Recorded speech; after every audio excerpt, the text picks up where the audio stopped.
extremos y salidas anticapitalistas a la crisis económica.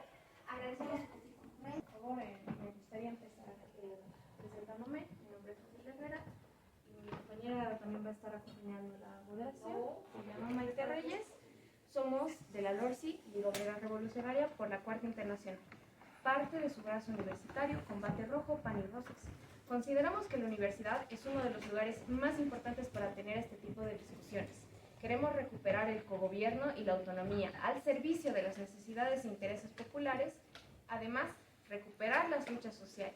Sabemos que es necesario incidir en contra de la apatía de la gente, no solo en este tema de los incendios, sino también en otros temas que nos afligen como universitarios, sino también como población en general. Para presentar a los panelistas, le voy a pedir por favor que se pare a Aurelia Canelas. Ella es investigadora, feminista y activista.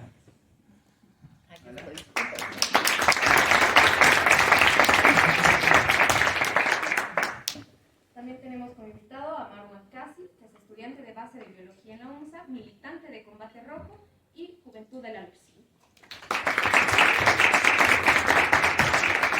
Como siguiente panelista tenemos a Daniela Arratia. Ella es abogada en Derechos Humanos y Medio Ambiente, investigadora de la carrera de Derecho de la UCB y es miembro del colectivo Lucha por la Amazonía Boliviana.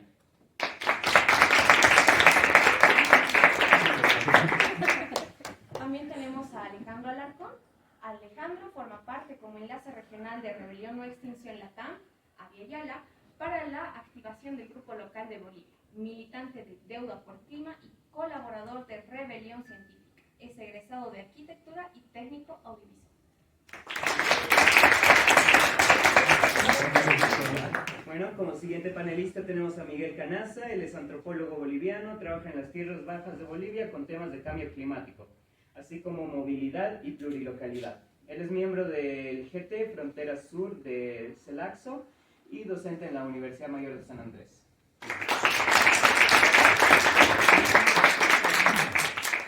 Por último tenemos a Sebastián Moscoso. Él es militante de la LORSI, estudió biología con particular énfasis en las relaciones entre sociedades humanas y ecosistemas.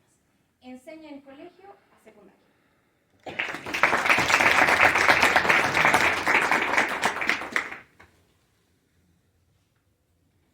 Vamos a pasar a explicar la dinámica, por favor, a los panelistas. Esto va a constar de 3 preguntas. Cada uno va a tener 5 minutos para responder y se les va a pasar una tarjetita que va a decir 1 minutito para que puedan sintetizar sus intervenciones, por favor. Y al finalizar vamos a tener 2 sesiones, 2 rondas de preguntas, de 3 preguntas cada una, para que puedan todos preguntar y pensar también las preguntas. Ahora sí, como introducción, actualmente estamos atravesando una grave crisis sistémica provocada por el capitalismo, que nos conduce a una crisis económica, política, bélica, social y, como en este caso, una crisis ecológica. Estas se observan en varios aspectos, como el descontrolado extractivismo capitalista en favor de unos cuantos individuos pertenecientes a la clase dominante, el desplazamiento de numerosas comunidades originario-campesinas de sus tierras, con el fin de abrirle paso a la industria o la que se encuentra más en boga ahora mismo, los incendios fuera de control en la Amazonía, la Chiquitanía, el Chaco y otros ecosistemas, no solo en Bolivia, sino en Sudamérica. Estos provocan un grave ecocidio al calcinar especies tanto de la flora como de la fauna amazónica y obligan a comunidades a reubicarse en zonas no afectadas por ahora. Teniendo conocimiento de esta coyuntura nacional e internacional, creemos que los espacios de difusión y discusión son sumamente importantes para una política que busque evidenciar al verdadero responsable único y directo de la crisis ambiental. A partir de esto, redireccionar las luchas contra el verdadero enemigo, el capitalismo. Muy bien, muchas gracias por la introducción, Ale. Yo creo que ya podemos pasar a la primera pregunta. Muy bien, atentos. Hemos visto noticias de Perú, ahora de Argentina y hace varias semanas ya de Brasil y Bolivia. Todos hemos sentido la humareda que ha causado incluso cancelación de clases presenciales. Entonces, ¿cómo ves la situación actual? ¿Cuál es la magnitud o gravedad de lo que está ocurriendo? ¿Por qué es importante atender esta situación? Muy bien, si podrían por favor responder de derecha a izquierda. Miguel, ¿puedes empezar por favor? Bien, muchas gracias a los compañeros de la LORSI por invitarme y estoy feliz por compartir con las compañeras y compañeros una diversidad interesante de ideas. Yo quiero poner esta idea para empezar a desarrollar un poco, ¿no? Que estamos viviendo en una crisis multidimensional planetaria, ¿no? Estamos ante un momento de extracción intensiva de los recursos, una crisis ecológica, un proceso de acumulación constante de la crisis financiera, una economía en crecimiento a la que se llama el crecimiento de la economía ilegal y criminal. Estamos ante el crecimiento del consumo desmedido y irracional. Estamos ante la manifestación de las desigualdades sociales a nivel planetario y estamos ante la extinción de las especies y culturas, incluidas sus lenguas. Esto, para algunos investigadores, ha representado una crisis civilizatoria en la que existen muchas explicaciones. Hay personas o intelectuales y académicos que explican a través de la ecología política, en lo que nos muestran que la sociedad está en crisis, ¿sí? Pero la sociedad moderna capitalista, ¿sí? Hay una crisis planetaria. Hay otras perspectivas que explican desde el concepto del Paloceno como estas relaciones sociales desiguales, jerárquicas y opresivas, destructivas, que afectan al planeta y están en un modo de destrucción. Otros hablan de tesicidio, otros hablan de Chelstuceno como una forma o narrativas en las que están en disputas distintas perspectivas de lo que acontece en la planeta Tierra, y lo que yo llamo también pachamamacidio, ¿no? Que es esta conjugación de varios elementos, ¿no? Yo veo entonces en ese escenario una situación muy grave, porque esta crisis múltiple civilizatoria del pachamamacidio nos está arrastrando a todos a un fin, que parece que las élites ya lo saben, lo reconocen y están conscientes de esto, de arrastrarlos todos al fin, porque saben que este planeta no alcanza. Por lo tanto, quemar la Pachamama o lo que quieran llamarlo es una misión que están cumpliendo. Y es así, es una misión que la están llevando adelante en todo su proceso. Por eso este escenario de disputas, de conflictos, de quemazón en la Amazonía no es un hecho aislado de Bolivia, está ocurriendo, como decía el compañero, en Perú, en Brasil, y en Brasil es dramático la situación que están sufriendo muchas localidades, pueblos, regiones, porque el Amazonas, que era una región altamente favorable para la diversidad y los recursos hídricos principalmente, hoy están agonizando, ¿no? Y a eso no le interesa a nadie, principalmente a estas élites que están gobernando y que están muy conscientes de su misión en este planeta. Esa es su misión y a la que hay que ir contestando a través de múltiples formas, ¿no? Bueno, y de esta manera yo creo que el capitalismo opera a través de la modernidad, ¿no? En ese sentido, podemos ver a la modernidad como un conjunto de comportamientos que sustituyen la constitución de lo tradicional. Por eso hay una guerra permanente contra estos conocimientos ancestrales y tradicionales, ¿no? Porque la inmodernidad se impone. La modernidad responde a su amo y señor, que es el capital, ¿no? Entonces, el capital impone estas maneras de superconsumo que nos está arrastrando al derroche. Y yo creo que en muchos lados, en muchos lugares, ¿no? Yo veo esta problemática de los incendios en un contexto global que nos está afectando a todos y todas y que nos arrastran a un fin, ¿sí? Que los pueblos indígenas en América Latina y en Bolivia están conscientes de los fines, ¿no? Hay fin, es un proceso siempre cíclico, ¿no? Pero en este momento este ataque es brutal, porque también desestructura con mucha fuerza todas las creencias, ¿no? No solamente los animales mueren, sino también los hichis que están ahí cuidando, los dueños de la selva, sus propietarios que los cuidan para evitar el uso irracional del consumo y de los árboles. Los árboles que tienen dueño y que tienen espíritus, hoy están siendo aniquilados y están siendo devastados, ¿no? Y en ese contexto nos encontramos hoy. Muchas gracias, Miguel. ¿Podemos pasar, por favor? Previo a una introducción tan interesante y una postura con la que concuerdo, estoy leyendo un libro que se llama Ideas para el Fin del Mundo, que está escrito por un indígena, ¿no? Y él dice, estamos deshumanizados, ¿no? Y esa es la verdad, porque lamentablemente en las ciudades no tenemos esa conexión que se tiene a través de la cosmovisión de los pueblos. Pero previo, a ingresar a todo esto, creo que es menester el saber qué es el causante de toda esta situación a nivel regional, ¿no? ¿Qué es el extractivismo? Lo han mencionado, pero muchos no sabemos realmente qué es el extractivismo. Voy a dar una definición sumamente cortita, ¿no? Que el extractivismo es un modelo económico que está basado principalmente en la explotación de recursos naturales poco transformados, ¿no? Y que van en desmedro de la naturaleza, de los derechos humanos y derechos comunitarios. Pero ¿cuál es el principal problema del extractivismo? Son los derrames del extractivismo. ¿Qué los derrames del extractivismo? Son los impactos que profundizan estas extracciones a través de transformaciones en las políticas públicas por los gobiernos, principalmente, que apoyan a estos sectores a través de medidas como desarrollos, políticas, justicia, democracia y naturaleza. Vamos a ingresar un poco más a lo que está sucediendo en el país. ¿Por qué el derrame del extractivismo es tan nocivo? No sé si muchos de ustedes han escuchado de las 12 leyes incendiarias. Muchas veces gritamos las 12 leyes incendiarias, pero no sabemos qué son, ni de dónde vienen, ni para qué son. Entonces, acá vamos a explicar un poco de cuál es el derrame del extractivismo en nuestro país para los incendios forestales.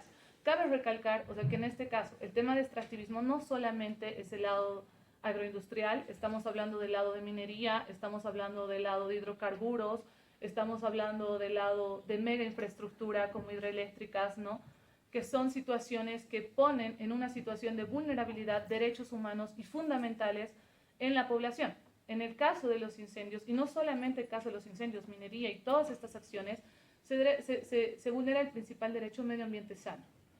Al vulnerar un derecho a un medio ambiente sano, se convierte en una vulneración sistemática de derechos humanos, en las cuales vamos, por ejemplo, el derecho a la vida, el derecho a la salud, porque estamos en una crisis sanitaria, evidentemente, en una crisis alimentaria por el ingreso de transgénicos, que ya posteriormente yo creo que vamos a tocar ese tema, ¿no? Y principalmente los derechos colectivos, ¿no? Que se están vulnerando en poblaciones y territorios indígenas. Estas leyes incendiarias parten desde el 2013, que han sido promulgadas por el gobierno de Evo Morales. Desde el 2013 nosotros, ya desde el 2010 venimos con todo este tema de un modelo económico extractivista, pero el 2013 entramos principalmente a lo que es el extractivismo en el ámbito del agronegocio. ¿Por qué agronegocio?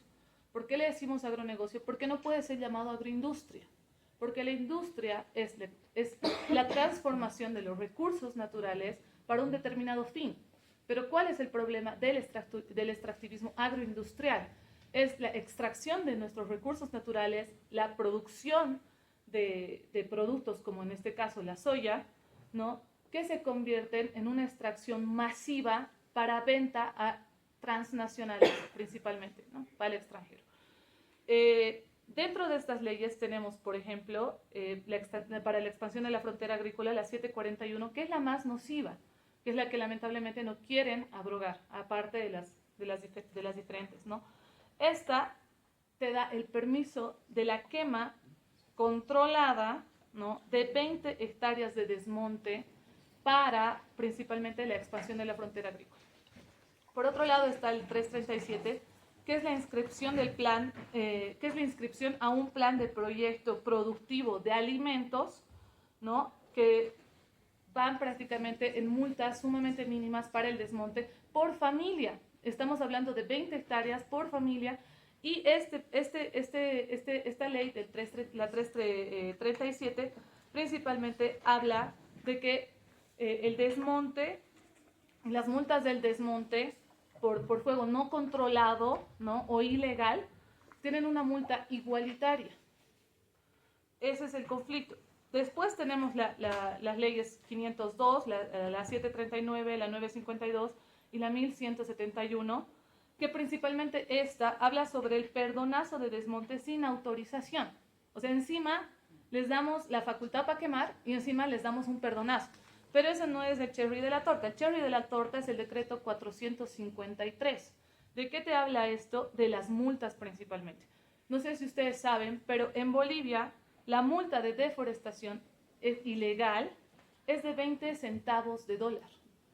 Lo que significa que en bolivianos es 1.30, un boliviano con 30 centavos por hectárea, ¿no? O sea, realmente, imagínense, en Bolivia actualmente, y ahorita vamos a dar más cifras, ¿no? Y la ley 1098 que promueve los cultivos para el paraetanol.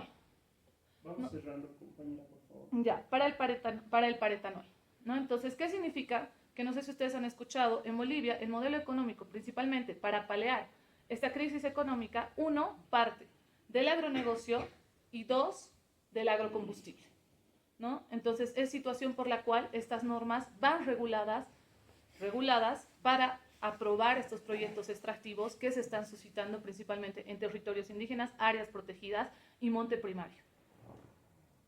Bien, muchas gracias, compañera. Tratemos, por favor, de respetar los 5 minutos. Compañero, por favor, ¿puede seguir? A ver, sobre la situación actual, yo creo que sí, todo lo que se ha hablado es verdad. Creo que Miguel ha dado un pantallazo general bastante bueno, pero yo quiero enfocarme en el tema incendios, porque es ahorita lo que está llamando nuestra atención. Obviamente es lo más visible ahorita, es una manifestación de una crisis gigante. O sea, probablemente de aquí a 2 generaciones no vayan a conocer arrecifes de coral, ni osos polares, ¿no ve? Está enmarcado dentro de esa crisis ecológica que le llamamos, que es el ecosistema, el planeta Tierra como un ecosistema está dejando de funcionar. Es decir, nosotros hablamos de funcionalidad ecológica cuando un ecosistema puede mantener la vida y promover la biodiversidad. Entonces, podemos entender el planeta Tierra como un solo ecosistema. Y ese ecosistema está dejando de funcionar. Es decir, los procesos en el planeta Tierra están dejando de sostener la vida y de promover la biodiversidad. Y los incendios son una manifestación de eso. Y estoy de acuerdo con las compañeras, con la presentación. O sea, los incendios no son solo Bolivia, no son solo la Amazonía, no son solo Sudamérica. Es verdad que es probablemente, al menos en esta temporada de incendios, que la peor parte sí se le está llevando Bolivia, sí se le está llevando la Amazonía, en concreto la Chiquitanía, pero no es el único lugar que está ardiendo de lejos. En febrero de este año han muerto 130 personas en Valparaíso, Chile. El año pasado, en la temporada de incendios, han muerto una cifra parecida de personas en Hawái. Canadá ha visto sus peores incendios en 30 a 40 años, el oeste de Estados Unidos, Australia. Y bueno, sí, ¿qué es lo preocupante de esta temporada de incendios en particular y de algo que viene ocurriendo desde el 2019? Es que los patrones de incendio están cambiando, ¿sí? Porque el fuego es una constante en algunos ecosistemas, porque cae un rayo, porque hay una chispa, en ecosistemas de los trópicos del planeta Tierra, por intervención de la mano humana. Entonces el fuego es una constante. Pero ahora el fuego está derivando en incendios, y en incendios que son cada vez más intensos y más severos y cada vez más frecuentes. Y en lugares donde no solían ocurrir. Es decir, en los lugares donde nosotros esperábamos encontrar incendios son pastizales y son sabanas. En el África, en las latitudes subtropicales, ¿no? Los lugares que tienen muchas pasturas, en Bolivia, en los llanos de Mojos, en las sabanas del Beni. Pero ahora ese patrón está cambiando. Desde el 2019, que cada vez se incendian más bosques y menos pastizales. Y eso es preocupante, porque claro, un buen indicador es el número de hectáreas que se quema. Pero en términos de funcionalidad ecológica, es decir, de un ecosistema que tiene capacidad de absorber carbono, de regular el clima, el ciclo del agua, de proveer alimento, medicina, sustento, porque eso hacen los ecosistemas, ¿no? De mantener la vida, no es lo mismo que se quema una hectárea de pastizal que se queme una hectárea de bosque amazónico. En biología vemos algo que se llama biomasa, es decir, la masa total de materia viva, ¿sí? Y entonces la biomasa en un pastizal es mucho menor que la biomasa en una hectárea, digamos. Una hectárea de pastizal tiene mucha menos biomasa que una hectárea de bosque amazónico, que tiene árboles de 30, 40 metros, la castaña, la ceiba, todos esos, ¿no? Entonces, ahora se ha cambiado el patrón de fuegos hacia los bosques, y eso sí es preocupante. Ahí es donde estamos empezando a preocuparnos. Y lo que dice Miguel es algo muy importante. Es decir, la Amazonía ha sido históricamente, si queremos verlo de esa forma, como un aliado contra el cambio climático. Toda esa vegetación absorbe mucho dióxido de carbono, regula el clima, alberga el 10% de la biodiversidad, ¿no es cierto? Pero era un gran aliado, o al menos sigue siendo, todavía no sabemos, un gran aliado ante el cambio climático. Pero hay un punto en que la Amazonía puede dejar de ser un absorbedor, se llama un sumidero de carbono, y se puede convertir en un emisor, y se puede convertir en nuestro peor enemigo frente al cambio climático. La Amazonía regula también los ciclos de lluvias hacia otros ecosistemas como la chiquitanía. Es que es medio raro, ¿no? Amazonía hablamos de cuenca, pero hay diferentes ecosistemas dentro de la Amazonía, ¿no? Y mientras más al sur nos vamos, se hacen cada vez más secos. Entonces tenemos la Amazonía, donde están los llanos de Mojos, luego más al sur la Chiquitanía, luego más al sur el Chaco, y bueno, todos estos ecosistemas, el Chaco y la Chiquitanía, que son bosques secos, están en una región en la que deberían haber desiertos en todo el planeta. No hay desiertos en esta región porque la Amazonía jala mucha agua y alimenta con lluvia estos ecosistemas. Perdemos la Amazonía y obviamente la Chiquitanía y el Chaco se hacen más secos y más vulnerables a incendios. Se quema el Chaco y el Chaco actúa también como una barrera natural de los vientos del sur, ¿no ves? De los surazos. Desaparece el Chaco y entonces aumentan los vientos del sur, llegan cada vez con más fuerza hacia el norte, lo que incrementa la probabilidad de los incendios. Entonces hay una retroalimentación entre la crisis climática y la crisis ecológica, digamos, ¿no? Y hay un ciclo importante en concreto que hay que mirar, que es la retroalimentación entre sequías e incendios, que se puede manifestar también como una retroalimentación entre cambio climático y desmonte. Y eso es lo que nosotros estamos viendo. Es decir, los años donde más se queman los bosques son años de extrema sequía. Y estamos viendo que un fenómeno que regulaba la lluvia y la sequía en el continente, que es el ciclo del Niño-La Niña, que ocurría cada 10 años, pasó a ocurrir cada 4 años, y desde el 2019 que viene ocurriendo todos los años. Entonces, todos los años hay sequías y hay inundaciones. Y se están cumpliendo las proyecciones del cambio climático. ¿Cuáles eran las proyecciones del cambio climático? Para latitudes tropicales, las épocas secas se hacen cada vez más largas y cada vez más severas, y las épocas de lluvia se hacen cada vez más cortas y cada vez más intensas. Y eso deriva en que en época de lluvia cae mucha lluvia y entonces la vegetación prolifera, hay mucha vegetación. Y luego toda esa vegetación se seca. Y eso es materia inflamable, lo que quiere decir al año siguiente un incendio peor. Hay una retroalimentación de este proceso. Y entonces, viéndolo así, cada año vamos a tener que ver un incendio cada vez peor y cada vez va a arder más bosque, cada vez va a arder más ecosistemas que no están muy adaptados o que no son muy resilientes a la sequía. Y este ciclo está impulsado por claros responsables, ¿no? Que es la burguesía internacional, la burguesía regional y la burguesía local. Una forma concreta de producir, es decir, una forma concreta de relacionarnos con la naturaleza, una forma concreta de transformar los ecosistemas para mantener cierta forma de economía. Esa cierta forma de economía, ese modo de producción se llama capitalismo. Bien, lo cierro aquí. Ese modo de producción se llama capitalismo.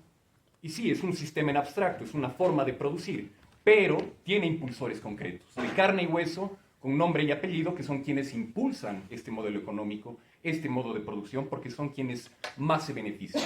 Y no son una mayoría, sino que son una minoría, pero así minúscula, una proporción ridículamente pequeña de personas que se benefician abominablemente de este ecocidio. Con esto cierro. Gracias.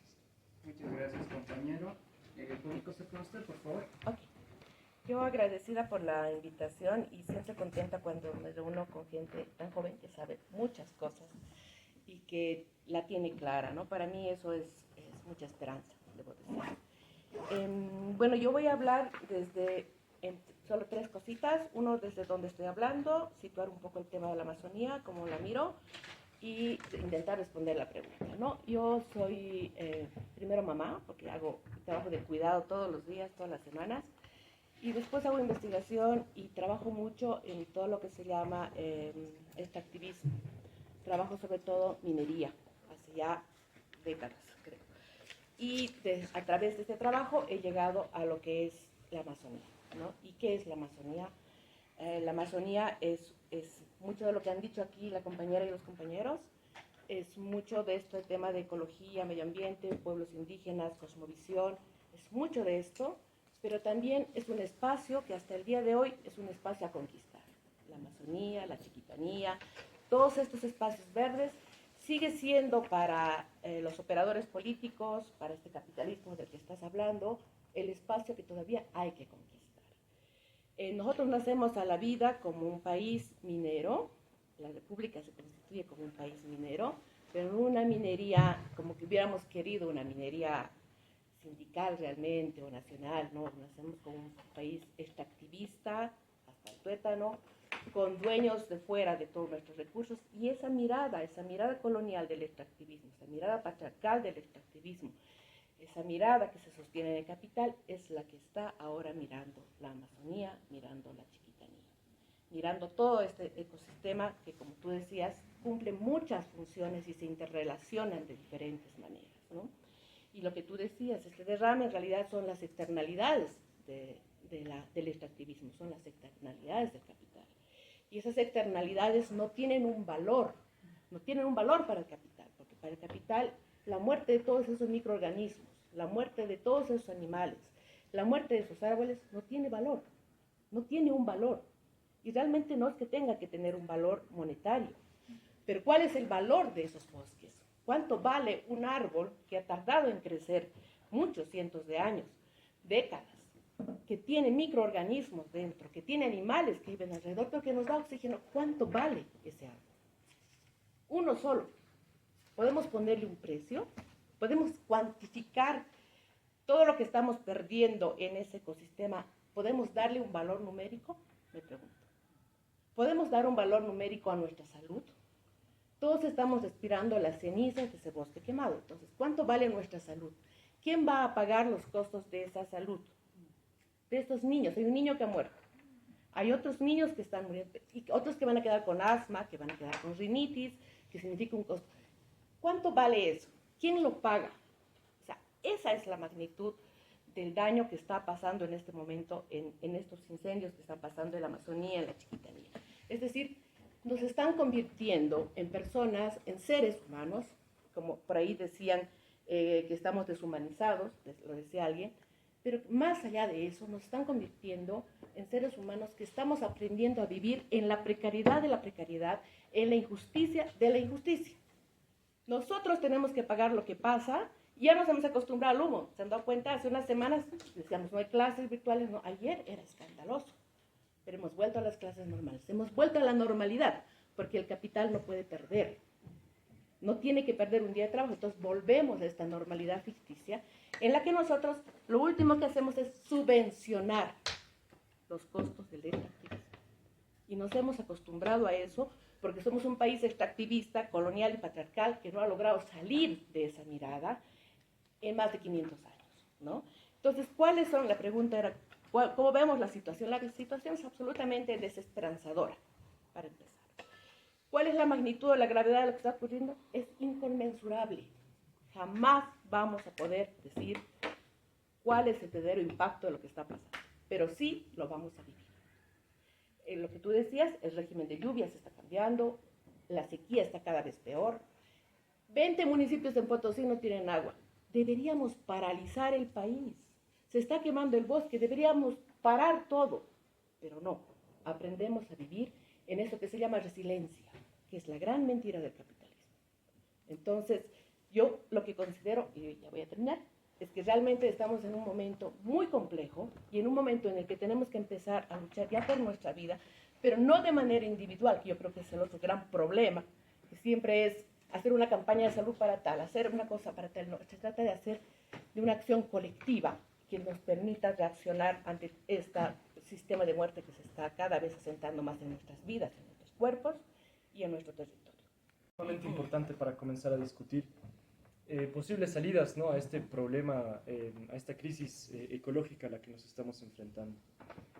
Tengo mucho acuerdo con las intervenciones de los y las compañeras. Estamos realmente en una crisis multidimensional, ¿no?, como decía, ¿cómo es, Marcelo? Miguel. Perdón. Nos encontramos en una crisis ecológica, ¿no?, muy evidente. Hay más de 4 millones de hectáreas quemadas en todo el territorio y tenemos razones para creer que esta cifra aumentó, ¿no?, porque esta cifra se manejaba desde hace ya un mes. Los focos de calor, según la FAN, rondan los 8.000, según el CENAMI 5.600, entonces es realmente preocupante. Estos incendios llevan a la pérdida de fauna. Se han muerto más de 10 millones de mamíferos y contando con aves, anfibios, reptiles e insectos, este número es inimaginable, es muy desgarrador además, ¿no? Y sin contar la flora que también se pierde en los incendios, que además alberga la vida de estos insectos, de los reptiles y anfibios, que no conocen más que 5 árboles, tal vez, en el mejor de los casos. Pero como decía bien la compañera, esto no es solo un número, ¿no? No podemos cuantificar esto y ponerle 4 millones de hectáreas y ya, es mucho más que eso, ¿no? La contaminación del aire y el humo también es un problema muy evidente. Los índices de la calidad del aire han bajado en todo el continente. El humo se expandió desde Colombia hasta Argentina y es porque los incendios también están ocurriendo en todo el continente. Toda la Amazonía se quema, es decir, hay incendios en Colombia, en Ecuador, en Brasil, en Perú, en Bolivia, el Chaco se está quemando en Paraguay, recientemente en Argentina comenzaron enormes incendios en Córdoba. Entonces este problema es un problema internacional, no solo nacional. La calidad del aire en Bolivia bajó drásticamente, oscila entre insalubre, muy insalubre y peligrosa. Como ya se dijo, las clases virtuales se volvieron a ser recurrentes, sobre todo en el oriente, en el norte de La Paz. Y es muy preocupante porque esta situación del humo puede desencadenar enfermedades respiratorias y cardiovasculares muy importantes, ¿no? Entonces directamente se está afectando nuestra salud. Otro problema es el desplazamiento de poblaciones humanas, que también es producto de estos incendios. Las comunidades indígenas son las más afectadas por todo esto. Deben desplazarse por la contaminación, por la destrucción de sus bosques, sus fuentes de agua están contaminadas, si es que no ya están evaporadas, pierden sus chacras, pierden su ganado, sus ovejitas, yo qué sé, sus vacas. Entonces se ven obligados a desplazarse y muchos van a buscar trabajo en las ciudades y lo más importante es que deben cambiar su forma de vida. Entonces, esto impulsa directamente al peligro que tienen estas comunidades indígenas a desaparecer en el futuro.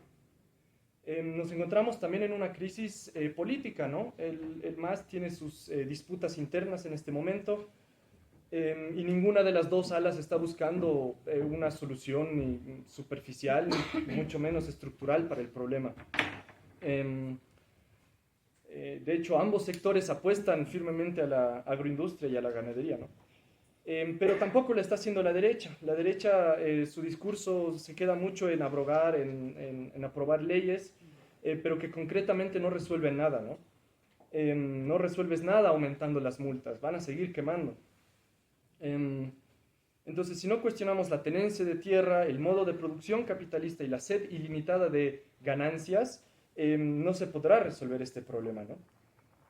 Se hicieron algunos avances en este tiempo por parte del gobierno, sí, se hicieron algunos, ¿no? Por ejemplo, se abrogó la ley 741, que permite el desmonte de 20 hectáreas para pequeñas propiedades y propiedades comunitarias. Más adelante voy a profundizar tal vez un poco en esto, que es la más trucha de todas las leyes, ¿no? en el paquete incendiario este. Se decretó la pausa ambiental también, se movilizaron bomberos, policías y militares para apagar los incendios. Se recibió ayuda económica de parte de Japón, Francia, Canadá y brigadas internacionales de bomberos que llegaron acá con equipos especializados como aviones cisterna de Canadá, Brasil, Francia. Entonces se recibió ayuda de forma internacional, ¿no? Y ayer se aprobó la ley de declaratoria de desastre nacional, digamos el decreto. Y esto implica que hay una facilitación del flujo por parte de los recursos económicos sin ningún mecanismo de control, ¿no? Un poco esta es la situación en la que nos encontramos y más adelante en las siguientes preguntas voy a ir profundizando un poco en quiénes son responsables y cómo podemos enfrentarnos a esto, ¿no? Eso, muchas gracias. Muchas gracias, compañero. Podemos pasar a la última respuesta a esta primera pregunta, por favor. Bueno, nosotros como Rebelión y Extinción siempre hemos analizado desde la visión de lo que es el ambientalismo popular, ¿no? Que es también una de las maneras por las cuales también hemos empezado este movimiento, no solamente en Bolivia, sino a nivel regional, entendiendo realmente cuál es la situación de los movimientos populares, obreros, campesinos, indígenas, con respecto a qué está sucediendo, ¿no? Nosotros creemos una visión de que realmente una de las salidas que se va a poder tener es a través de la movilización desde las calles, un poco incluso intentando, digamos, que aquí ingresen los movimientos obreros, etcétera, para poder cambiar un poco de esto, ¿no? Incluso hay un estudio de Roger Hallam, ¿no? De que dice que si por lo menos se logra movilizar el 8,2% de la población, realmente va a existir, posiblemente existe un cambio, ¿no? De que realmente si la gente le interesa, es como que desde las estructuras de arriba, porque realmente son poderes muy fuertes con los cuales nos enfrentamos. O sea, no solamente estoy hablando del Estado, sino detrás lo que hay también de ellos, empresarios, familias, incluso si hablamos desde Santa Cruz, las logias, ¿no? O sea, hablas en Santa Cruz, te hablan de las logias, hay logia de esto, ¿no? Hasta la logia de la comparsa, ¿no? Todo un tema. Entonces, entonces eso vemos, ¿no? Y algo que también estábamos muy bien analizando acerca de esto es realmente cómo se está percibiendo el tema de la producción, ¿no? El tema del ecologismo, el tema también de ver esto es algo sumamente contemporáneo, es algo que por lo menos incluso desde los gobiernos de izquierda o derecha, o sea, el tema de la discusión era la redistribución, ¿no? De esta producción que se estaba haciendo a través de mano de obra, pero no se comprendía realmente, ambos se ponían pero de acuerdo de que mientras más producción, mientras más extragamos, mientras más, o sea, realmente quizás vamos a poder distribuir más, vamos a poder quizás, y el otro lado, vamos a cooptar más, pero realmente no se veía lo que implicaba esto, que era la destrucción y lo que nos está llevando a cabo la crisis climática. El tema también de las normativas, que somos muy críticos nosotros, es que si bien es importante luchar por estas normativas, por estas leyes, no va a ser una solución inmediata. Aparte que tenemos que entender que los gobiernos, o por lo menos estados, saben que estas problemáticas van a llevar tiempo, y a veces este tiempo que va a llevar, por ejemplo, buscar otras alternativas al extractivismo, es un poco complicado, porque primero que estamos en gobiernos que duran cada 5 años, entonces ¿qué pasa? Buscan lo más rápido, porque saben que si no logran dentro de su gestión, por así decirlo, lograr algún cambio, entonces no quiere decir que el otro estado o el otro poder, digamos, lo vaya a cumplir, entonces generalmente se buscan los caminos más fáciles, o por lo menos los que sean más notorios, ¿no?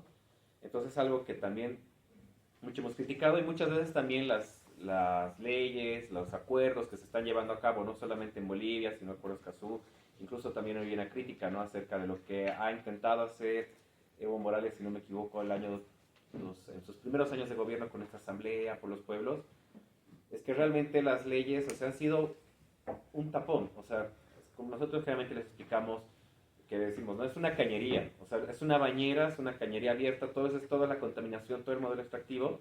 Entonces lo que hacen estas leyes es abrir, digamos, este tapón para que se vaya yendo el agua. O sea, lo que intentan es que no entremos al colapso, realmente las normativas, ¿no? Es por eso que incluso nosotros, como movimiento, somos muy susceptibles a lo que realmente se está haciendo en los acuerdos, en estos eventos que se están realizando. Por ejemplo, hace poco nos han invitado a este tema del Acuerdo de Escazú, que más allá de hacer informes y buscar plata desde las ONGs para sacar algo, o sea, realmente no hay resultados. Yo realmente les digo, o sea, hay una, por ejemplo, sin ir muy lejos, en Jampaturi, a los dirigentes los acosan. Las minerías, pues hay el caso, por ejemplo, de una dirigente que realmente hasta su familia la han secuestrado, a su esposo lo han pegado, entonces esta persona, o sea, tan beneficioso ha sido realmente que se ratificara, ¿no? Entonces hay también esa problemática. Hay también este tema de entender de la obsesión de este tema de la producción, ¿no? Y es algo que también se ha criticado hace poco en Argentina con el tema del encuentro ecosocialista, o sea, realmente, ¿cuáles ha sido? O sea, ellos decían, ¿no? Nosotros somos como la voz crítica dentro del movimiento de la izquierda, dentro del movimiento socialista, porque realmente, obviamente, ¿no? O sea, cuando se ha trazado estos temas de Marx, no han pensado en, por lo menos, de que las empresas tendrían que tener, ¿cómo se llama esto? Responsabilidad social, ¿no? O sea, realmente se veía como la naturaleza un objeto de producción para que más extrayendo, ¿no? Y obviamente de ahí se va haciendo estas críticas. Incluso hay un tema, ¿no? O sea, realmente para lograr el ecosocialismo tenemos que destruir el capitalismo primero o llegar primero a un tema socialista, ¿no? Entonces, ese es, por ejemplo, uno de los temas de debates que se ha hecho en Argentina, que nosotros también hemos estado presentes de manera virtual y es algo que también se va a llevar a cabo en, por ejemplo, lo que va a ser la COP en Brasil, ¿no? Y bueno, para ir culminando, obviamente, algo que nos preocupa es el tema de narrativas que se está llevando a cabo. Realmente en Santa Cruz es muy preocupante porque se va culpando desde un tema racista, desde un tema discriminatorio, de que el Coya es el que está quemando, y aquí también nos ha pasado, por ejemplo, la vigilia que hemos hecho con los compañeros, se están culpando a los Canvas, o sea, realmente se están culpando a estas personas que están en el exterior. Por ejemplo, ¿a quiénes se les encarcela? O sea, dicen, hemos encontrado 5 personas, o sea, son peones, porque realmente quienes están detrás de eso es el agronegocio. Y incluso en una entrevista, cerrando con esto también, que le hizo Galindo a María Antelo, o sea, Jimena Antelo le dijo, ya, ustedes critican que hay incendios, todo, pero realmente critican el modelo cruceño, o sea, realmente el modelo cruceño que ustedes están orgullosos, ¿realmente es bueno? O sea, ¿quiénes benefician, no? Entonces, hay también un tema de que todavía existe un miedo de digamos, romper o por lo menos criticar, o sea, desde ese tema de crítica, quizás no tanto en La Paz, es algo más preocupante en Santa Cruz, con respecto, por ejemplo, con compañeros que hemos hecho ahí, o sea, critican, también o sea, ellos saben que hay estos incendios, no pueden ocultar el sol con un dedo, entonces les conviene, por ejemplo, culpar, como les decía, al Coya, estos movimientos interculturales, cuando sabemos que realmente ellos están detrás de esto, ¿no? A través de este modelo extractivo, capitalista, etcétera. Entonces, realmente también ese tema de narrativas es bien complicado, ¿no? Con eso sí. Agradecemos a cada uno de los panelistas por su intervención. Les recordamos, por favor, se respete los 5 minutos de intervención por cada uno. Este papelito que se les cedo desplazando por la mesa tiene un objetivo, es avisarles que tienen 1 minuto para que ya puedan sintetizar. Se lo hace pasando por la mesa para no cortarles la inspiración a su intervención. Ahora sí, pasamos a la segunda pregunta. Se habla de diferentes responsables. Por un lado, se maneja la versión de que son los interculturales los responsables, por no saber manejar el fuego y por avasallar tierras. Pero también escuchamos a personas como Stashek que dicen que la responsabilidad es claramente del sector empresarial. ¿Cuáles consideras tú que son las causas? ¿Quiénes son los responsables y por qué? ¿Cómo debería actuar la sociedad en cara a los responsables? Por favor, empecemos de izquierda a derecha esta vez para poder... A ver, bueno, yo creo que hay bastantes responsables por detrás. Creo que más bien hay que discutir de quiénes son los responsables. O sea, como les iba diciendo, sabemos quiénes son los responsables que están por detrás. O sea, por lo menos intentamos llegar eso a la gente. Creo que eso es más bien lo complicado. O sea, sabemos que, por ejemplo, las quemas hay un interés económico desde el agronegocio. Y el agronegocio también hay un interés desde las transnacionales, por ejemplo, en esta misma investigación, ¿no? O sea, el que da, por ejemplo, los frigoríficos, el BFS, si no me equivoco, por ejemplo, es una empresa estadounidense, ¿no?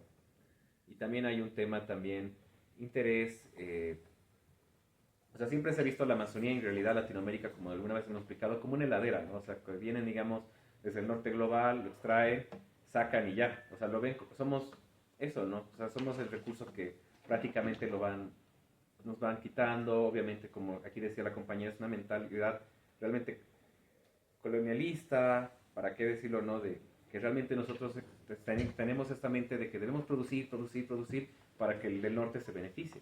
Entonces, eso es por un lado, ¿no? Por otro lado, también hay un tema de interés de la riqueza aquí entre los pocos, que no solamente es el agronegocio, también hay interés político, hay un interés también entre también quiénes se lo van a quedar el poder. Y bueno, no creo que eso por el momento creo que podría decir quiénes son realmente, ¿no?, los que yo creo que son los culpables, por así decirlo, ¿no? O sea, yo lo podría resumir en esto. Hay un culpable visible que se quiere rearmar la narrativa para dejarnos de ver, que se lo culpa, como le dije, al collo, al intercultural, al campesino, incluso al indígena. En algunos casos has dicho, no, pero los mismos indígenas queman, ¿no? Pero hay también un enemigo que es invisible, que obviamente le conviene que nos estemos peleando entre nosotros para realmente no tomar la atención, ¿no? Y eso también es un tema que también pondría aquí de los medios de comunicación. Por ejemplo, cuando se ha abierto el tema de los transgénicos, Unitel y Red 1, hace rato expertos, ¿no? Así de, pucha, ¿por qué nos conviene conocer? Entonces, también hay un tema de cómo los medios de comunicación de alguna manera nos están manipulando, ¿no? Entonces, eso yo pondría, ¿no? Que hay unos enemigos visibles y unos enemigos invisibles que realmente no les conviene ser vistos porque saben que si ellos se los corta, o sea, realmente va a caer todo esto, ¿no? Entonces, eso, así yo lo resumiría. Muchas gracias. A ver, para mí hay dos elementos que son claves para poder entender quiénes son responsables de esta crisis ecológica. Los incendios son producto de dos causas principales, ¿no? Uno son las sequías, que Sebas ya lo mencionó en su primera intervención, y la otra es el cambio de uso de suelo.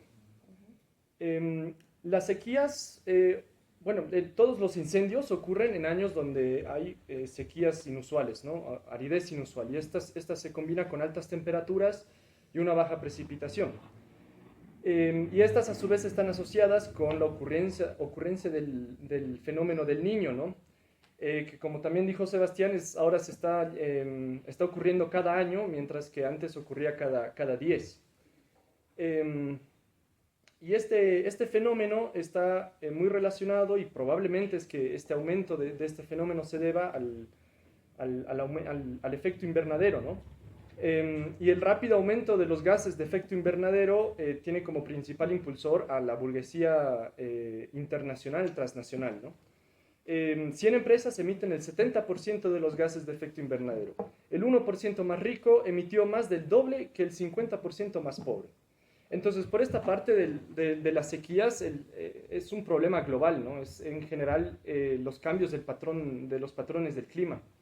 Y los responsables de estas sequías es la burguesía, la que más contamina a nivel global, ¿no? Por parte del cambio del uso del suelo, se debe sobre todo porque se quiere expandir la frontera agrícola y ganadera. Y esto lleva a que se realice el desmonte. Y el desmonte, la forma más efectiva para llevar a cabo el desmonte es con incendios. Entonces hay una clara relación entre desmonte e incendios, ¿no? Estas son premisas que están en muchos estudios y todos apuntan a justamente esta afirmación, ¿no? Entonces, ¿quién es responsable del desmonte y por ende de los incendios? Es el sector agropecuario, el que está interesado en expandir la frontera agrícola y ganadera. Y este sector a la vez está dominado por completo por el sector empresarial. El 56% de la tierra quemada se encuentra en propiedad empresarial. El 34% en tierra fiscal, el 12% en las TCO, en las TIOC, el 4% en tierra comunitaria, el 2% en pequeña propiedad. Por eso decía que realmente la abrogación de la ley 741 no es un cambio sustancial dentro de todo, ¿no? Porque que el 98% de los incendios son ilegales, entonces el desmonte tan pequeño, o sea, 20 hectáreas en propiedades pequeñas, además de que estas son legales, significa nada respecto a los grandes incendios que están ocurriendo, ¿no? Por eso realmente no es un avance en ningún sentido. Por más que se lo haya festejado mucho, ¿no? Desde muchos sectores, desde el movimiento ambientalista en general. Entonces, el principal sector interesado en el cambio de uso de suelo, por ende del desmonte y por ende de los incendios, es la burguesía pecuaria y agroindustrial. En el último tiempo aumentaron las cabezas de ganado, han aumentado las hectáreas de soya plantada, entonces el agronegocio se está beneficiando directamente de los incendios, o sea, están lucrando con la crisis ecológica, con nuestros bosques, nuestras tierras. Entonces el agronegocio es el principal responsable de esta crisis. El agronegocio fue engendrado en la época de las dictaduras militares y los gobiernos neoliberales, y que regalaron millones de hectáreas a este sector, ¿no? Banzer regaló 17 millones de hectáreas al agronegocio durante la dictadura, ¿no? Se realizaron préstamos millonarios que fueron perdonados por todos los gobiernos, así olímpicamente, se desconoció todo. El MAS tampoco está cobrando lo que todavía debe el agronegocio. Entonces el gobierno como Estado burgués en general, quien sea que lo administre, ya sean dictaduras neoliberales o el MAS, que ya está mucho tiempo, fue cómplice directamente de la apropiación y explotación de tierras por parte del agronegocio. Y la apropiación de esas tierras fue violenta, ¿no? Como dice Marx, vino al mundo chorreando lodo y sangre. Entonces el Estado apoyó económicamente con subsidios y perdonazos al agronegocio. Y por ello también tenemos que denunciar la complicidad del Estado burgués, como dije, quien sea que lo esté administrando, en la crisis ecológica. Es decir, también tiene una responsabilidad. Entonces, el principal problema aquí veo que es el de la tenencia de tierra, es decir, quién tiene las tierras, y es en este momento el agronegocio. ¿Quién produce las tierras? ¿Para quién es lo producido? ¿Cómo luchamos para que estas tierras estén en manos de los pueblos indígenas, de los campesinos, ¿no? Ese es, creo, ahora cómo tenemos que afrontar este problema desde un punto de vista anticapitalista, ¿no? Porque el sistema que estamos denunciando tiene un nombre y es capitalismo, tiene sus matices y todo, pero es el capitalismo, ¿no? Como tal. Eso. Gracias. A ver, bueno, solamente para yapar, digamos, en lo que dicen los compañeros, y me imagino que va a haber más argumentaciones, yo creo que hay que repensar el tema de cuál es la composición social, no solamente de ese territorio que está afectado, sino también de nuestro territorio, ¿no? Hemos tenido fracturas en los últimos 20 años terribles, ¿no? Las fracturas, se han roto nuestros tejidos sociales, se han roto nuestras organizaciones, nuestras figuras organizativas, nuestros modos de organización están destrozados. Y creo que es importante partir de ese análisis. Es decir, quién es indígena, quién es campesino, quién es intercultural. Pues los empresarios son los mismos siempre, pero, o sea, quiénes están habitando este territorio. Yo creo que ese es un primer análisis que deberíamos de realizar y situar. Es decir, no es un genérico decir el indígena, bueno, ¿no? El indígena es el que cuida, o el campesino, o sea, necesitamos situar cómo están organizados, cuál es la fuerza comunal, cuál es la pertenencia étnica. Realmente tenemos que volvernos a leer, no solamente en el Oriente y la Chiquitanía, sino también aquí. Primera puntualización, ¿no? Y eso lo traigo a colación porque, por ejemplo, para este tema de transgénicos, quienes salieron a bloquear primero fueron interculturales y campesinos. Y la CESUD se ve hace rato que está demandando transgénicos. Es decir, hay que leer estas cosas dentro también de esa realidad social. Primera cosa, ¿no? Segundo, entonces yo me preguntaría quién incendia, pero versus quién hace chaco, ¿no? Entonces, creo que ahí es quién hace desmonte después, ¿no? Porque el desmonte ya es un proceso mucho más criminal todavía, ¿no? Y en función a eso, yo me preguntaría a quién se le quita terreno. O sea, a quién se le quita terreno. Terreno es otra cosa, territorio es otra cosa, sabemos eso, ¿no? ¿Quién pierde territorio? ¿Quién se ve obligado a cambiar su forma de vida y ser un peón más de las haciendas que luego se arman? Porque es lo que pasa, ¿no ve? Todos empezamos a trabajar en las haciendas. ¿A quién le conviene tener alianza con el agronegocio? O sea, ¿a quién le conviene sostener ahí una alianza? Entonces, yo creo que por ahí encontramos, digamos, como a los responsables respondiéndonos estas cosas, ¿no? Por otro lado, yo la verdad es que no sé si primero es... bueno, hay que volverse ecosocialista o romper el capital primero, pero realmente yo creo que hay una cosa en la que todos estamos, me parece, de acuerdo, es en que la base del capitalismo en el sur es el extractivismo. Y si no somos capaces de tener una mirada, creo yo, de cómo salir del extractivismo, dentro de lo que el concepto de extractivismo que la compañera decía, yo creo que no vamos a encontrar formas de alternativas a lo que está pasando. O sea, el extractivismo ha profundizado sus mecanismos de acción. El extractivismo se ha sofisticado en las formas de despojar todo. O sea, en este momento estamos ya en un despojo totalmente inhumano, como lo que estamos viendo. O sea, es inconmensurable, como decía hace rato. Entonces, tenemos que pensar cómo quitarle al capitalismo su base, que para mí es, digamos, el extractivismo, ¿no? Y creo que por ahí encontramos estas respuestas. O sea, creo que la judicialización, la señalización a la que nos están llevando, es decir, las leyes, vamos a abrogarlas o vamos a hacer esto, o sea, son solamente cosas discursivas, ¿no? O sea, ante hechos de este tipo, todas las acciones que se van dando a nivel del gobierno me parece que son solamente distractivas, que no tienen ningún sentido y que no tienen ningún asidero, ¿no? Entonces creo que por ahí tenemos que intentar ver realmente qué hacemos con este tipo de... Muchas gracias. Perdón, pedirles a los panelistas reducir esta ronda a 4 minutos debido al tiempo y que bueno, ya está bastante tardecito. Y la siguiente ronda, por favor, reducir a 3 minutos de intervención. Y por favor, recordarles que el papelito es para que sinteticen. Muchas gracias. Gracias, por favor, la palabra a la siguiente panelista. Ya, ¿quiénes son los responsables? Lo mismo del anterior, o sea, el responsable es el capitalismo. Pues eso está claro, y el capitalismo es una forma de producir, es un modo de producción. La producción es la transformación colectiva de los ecosistemas para diferentes fines. Eso es la producción, de alguna manera podríamos hablar así.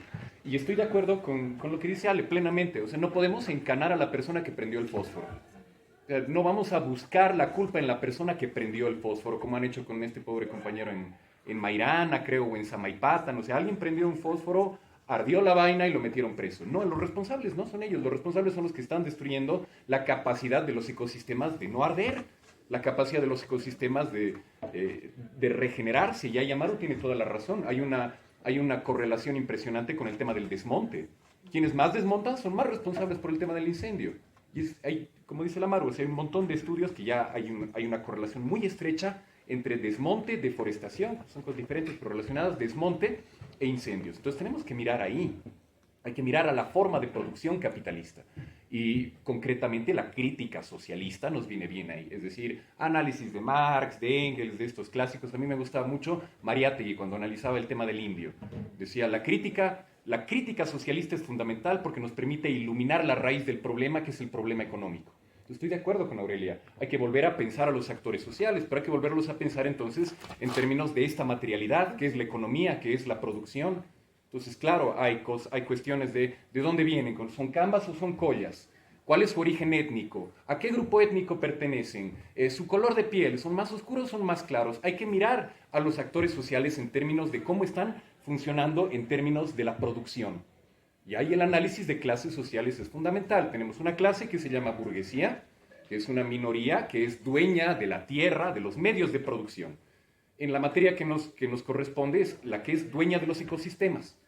La burguesía es la que va a definir qué va a pasar con los ecosistemas, para qué se los va a transformar, ¿no? Gente que utilizaba el fuego para producir existe en la Chiquitanía, en el Chaco y en la Amazonía hace al menos 20.000 años. Hace 12.000 años que el impacto del fuego es significativo.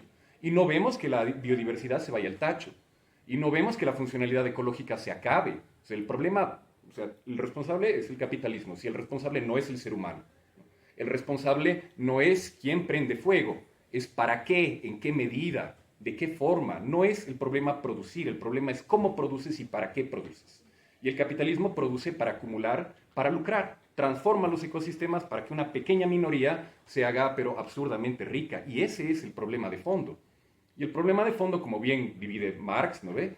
La burguesía es esta minoría que es dueña de los medios de producción, concretamente que decide sobre los ecosistemas.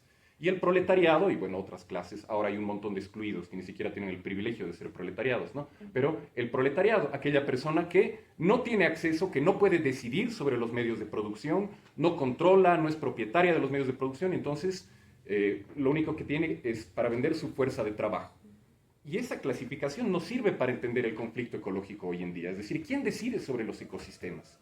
¿Quién decide qué se produce, cómo se produce, cuánto se produce? Entonces, esa categorización todavía no sirve. Entonces, está bien. ¿Quiénes son los responsables? La burguesía internacional por promover la sequía por los gases de efecto invernadero, la burguesía regional porque genera deforestación en el Chaco, en la Amazonía y en la Chiquitanía, y la burguesía local. Pero la burguesía local, o las burguesías en general, no pueden lograr lo que se logra si no es con complicidad de los gobiernos, si no es con beneficios económicos y con beneficios políticos. Entonces tenemos dos grandes responsables ahí, con nombres y apellidos, con cargos particulares, dueños de empresas que tienen nombres, ¿no es cierto? Alcaldes, gobernadores, presidentes y toda una burocracia. Ellos son los responsables de este tema. Entonces hay que volver a pensar en esos términos, ¿no? En términos de quién decide sobre los ecosistemas. Y entonces estoy de acuerdo con Amaru, es decir, nosotros podemos pensar en términos de leyes, pero hay que pensar, otra vez, como decía Mariátegui decía, hace mucho tiempo que el gamonalismo debería haber sido abolido. O como en Bolivia, que el pongueaje se abole el 45, pero no pasa nada hasta que materialmente le quitas la posibilidad de explotar la tierra y de explotar a las personas a ese puñado de parásitos, porque son una clase parasitaria. Y aquí me permito discrepar, digamos, con algunas cosas que se han vertido. No, el problema no empieza el 2013. O no empieza el 2019, empieza con la primera etapa de expansión imperialista, que eso es a mediados, finales del siglo XIX, donde la hacienda y la misión llegan a estos ecosistemas en concreto. Y el problema de fondo es lo que está diciendo Aurelia, el que transformas procesos ecológicos que mantienen la vida, algo tan impresionante y valioso como la vida, lo convierten en mercancía. Y de rebote, el trabajo humano, que es la actividad vital, la que nos realiza, la que nos genera el contacto con la naturaleza, la que hace que existan hichis, que existan illas, que existan apus, que existan huacas, ¿no? Eso también se convierte en mercancía. Entonces, el problema es esta forma de producir, es esta forma de relacionarnos con la naturaleza. Hay un marco interpretativo que se llama el metabolismo sociedad-naturaleza, ¿no es cierto? Toda sociedad actúa como un organismo vivo, toma materia y energía del entorno para funcionar y devuelve materia y energía, ¿no? Para mantener su estructura. La mayoría de las sociedades que no se han extinguido o que no han desaparecido, digamos, alcanzaban un equilibrio ecológico. Extraían materia y energía y devolvían materia y energía de manera que les permitía sobrevivir, realizarse abstractamente, porque somos una especie con pensamiento abstracto, nos gusta tener mitos, dioses, espíritus, rituales, qué sé yo. Entonces, metabolizábamos la naturaleza de una manera en la que no destruíamos los ecosistemas, no destruíamos nuestro entorno. El capitalismo inherentemente destruye el metabolismo. Pero el papelito, perdón. No lo perdón. El modo de producción capitalista, no hay forma en la que sea amigable con el ecosistema. Por su forma de proceder, por sus objetivos y por esta necesidad de crecer infinitamente. Y el capitalismo tiene impulsores específicos, que es la burguesía, y son los gobiernos aliados de la burguesía. Y entonces no es un problema único a Bolivia, es un problema mundial, y no es un problema del 2013, es un problema desde que cada vez que el capitalismo necesita extenderse, se extiende hacia el sur global o hacia la periferia para buscar materia prima, y a esa forma de extraer materia prima es lo que le llamamos extractivismo. El extractivismo es una pieza dentro del capitalismo. Y entonces, claro, para nosotros el problema concreto es el extractivismo, pero hay que mirar de manera global, ¿no? Es el extractivismo dentro de un sistema global, dentro de la producción global capitalista. Voy a tratar de no abrirme mucho, pero realmente considero que es importante que sepan los datos más o menos que les voy a dar. Yo voy a hablar de 3 responsables directos en la situación Bolivia, ¿ya? 1, que sabemos todo, que es el agronegocio, los grandes frigoríficos, y 3, también los interculturales para los incendios forestales. El 2013, vuelvo a recalcar, no es el inicio del extractivismo en Bolivia, es el inicio del derrame del extractivismo a través de leyes incendiarias, ¿ok? Vamos a seguir. ¿Por qué? 1, vamos a hablar primero del agronegocio. Se ha hablado aquí sobre el cambio de uso de suelos, que es lo más real. ¿Para qué? Para la aprobación de eventos transgénicos, como la soya HB4, la soya intacta RRBT, estamos hablando del trigo HB4 y estamos hablando del maíz BT. El 2019 71.000 hectáreas se han cambiado de bosque primario a soya, ¿ya? Reemplazando justamente el 80% de todo el área forestal. Esto causando justamente, esto pasa del 2021 al 2022. Por otro lado, se deforesta alrededor de 31.000 hectáreas para cada 1.000 toneladas de soya. Y Bolivia produce 7 veces más que produce el Brasil. O sea, ¿se imaginan cuánto estamos hablando en cuestión de hectáreas que se van deforestando? ¿Por qué la 741 es importante? Porque la 741 les da la facultad de agarrar y decir, yo puedo deforestar porque este es mi proyecto. Entonces, por eso realmente es importante, porque es esa brecha que se abre para la deforestación, sea legal o ilegal. Por otro lado, ¿cuáles son los principales problemas? Bueno, hay problemas estructurales, ruptura social, la que estamos hablando, degradación de tierras, procesos de deforestación sumamente violentas, que es la que está pasando, la migración climática de territorios y poblaciones, y por otro lado, el tema de la pérdida de biodiversidad, ¿no? Que entra también todo esto dentro de lo que es el paquete tecnológico. ¿Qué es el paquete tecnológico? Prácticamente es el tema de transgénicos, ¿ya? Los transgénicos son una colonización de nuestras semillas nativas. En Bolivia tenemos especies endémicas. ¿Qué es lo que pasa? Que esto trae pobreza principalmente a los productores en áreas rurales. 2, el ingreso de agroquímicos, agrotóxicos, que me encantaría explicarles por un montón, pero voy a ir cerrando en 2 principales y fundamentales responsables de lo que está sucediendo en Bolivia. Y no me da pena decirlo, pero es la CAO y la ANAPO, ¿ya? CAO y ANAPO son quienes prácticamente están en todo este ruedo. Y, por ejemplo, para 1 litro de biodiesel se requiere 14.000 litros de agua. ¿Se imaginan cuánto de agua realmente se está manejando? Por otro lado, vamos a entrar al lado de la empresa carne.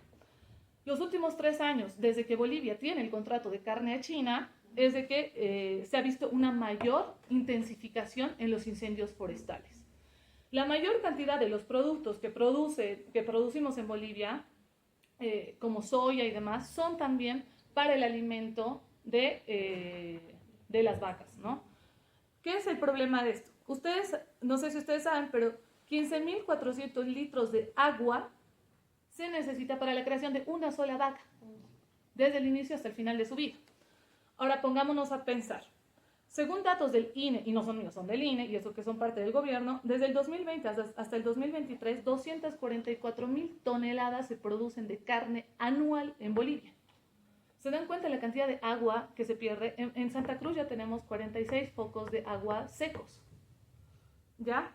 Por otro lado, hasta el 2022, 20.373 toneladas de carne se han exportado a China por 128 millones de bolivianos. Que si nos ponemos a hacer un cálculo, o sea, realmente es nefasto. ¿Y quiénes son los principales responsables de esta situación? Y es que realmente considero que es importante esto. Los principales responsables de esta situación son el BFC, que es una de las grandes empresas cárnicas bolivianas, Fridosa y Frigor, ¿no? Que son las 3 principales entidades. Ahora vamos a ir al tema de interculturales. ¿Cuál es el problema de interculturales? Proviene desde el neoconstitucionalismo boliviano. ¿Qué es el neoconstitucionalismo? Es este nuevo oleaje que entra de las constituciones vanguardistas protectoras de derechos humanos. Un ejemplo claro es la Constitución Política del Estado ecuatoriano. En Bolivia se maneja el neoconstitucionalismo desde la protección de los derechos humanos y comunitarios de pueblos indígenas. ¿No ve? Situación por la cual se da la gran marcha de la vida, tierra y territorio y se crea la constituyente, ¿no? De tierras de oriente hasta occidente. Se crea la constituyente, se crea la Constitución Política del Estado, se lanza el proyecto de Constitución Política del Estado y luego se cambia la Constitución Política del Estado, introduciendo a pueblos indígenas, originarios y campesinos dentro de un mismo apartado y otorgándoles el derecho el derecho internacional, ni siquiera nacional, comunitario, por la OIT, por el convenio 167, a campesinos y originarios, que si nos ponemos a pensar son sectores históricamente distintos. Entonces, ¿cuál es el problema? Que cuando se hace una consulta previa en Bolivia, no preguntan a pueblos indígenas, preguntan a campesinos y a originarios, que son mayoría, por ende interculturales. Ejemplo de esto, y con esto cierro, es la situación del ingenio azucarero de San Buenaventura, donde prácticamente la consulta previa no se la ha hecho a las 4 poblaciones indígenas que se encuentran inmersas dentro, que estamos hablando de Tres Hermanos, estamos hablando de Altamarani, que son TCO de la población indígena Tacana. Se hace la consulta previa directamente a la población de San Buenaventura, cuando San Buenaventura está inmersa de campesinos, está inmersa de interculturales y también de pueblos indígenas. Ese es el problema para que también exista un tráfico de tierras, ¿no? Porque se les otorga los mismos derechos y se les entrega, por ejemplo, en Pando, 500 hectáreas a una sola persona. Con eso cierro. Bien, gracias. Yo, para evitar un poco, voy a tratar de resumir y solamente voy a enunciar algunos puntos que me parecen importantes, ¿no? Y cómo yo veo estas narrativas. Yo he identificado 3 narrativas interesantes de cómo explican las causas. La primera tiene que ver con esta narrativa de las leyes incendiarias, que opera en las relaciones de poder, que tensiona el campo político, ¿no? Y se centra en el ámbito jurídico, creyendo que va a resolver los problemas. El segundo es de los cocaleros interculturales y campesinos, que también opera como deslegitimación de la otredad y la diferencia y tensiona las disputas de la tierra y los recursos.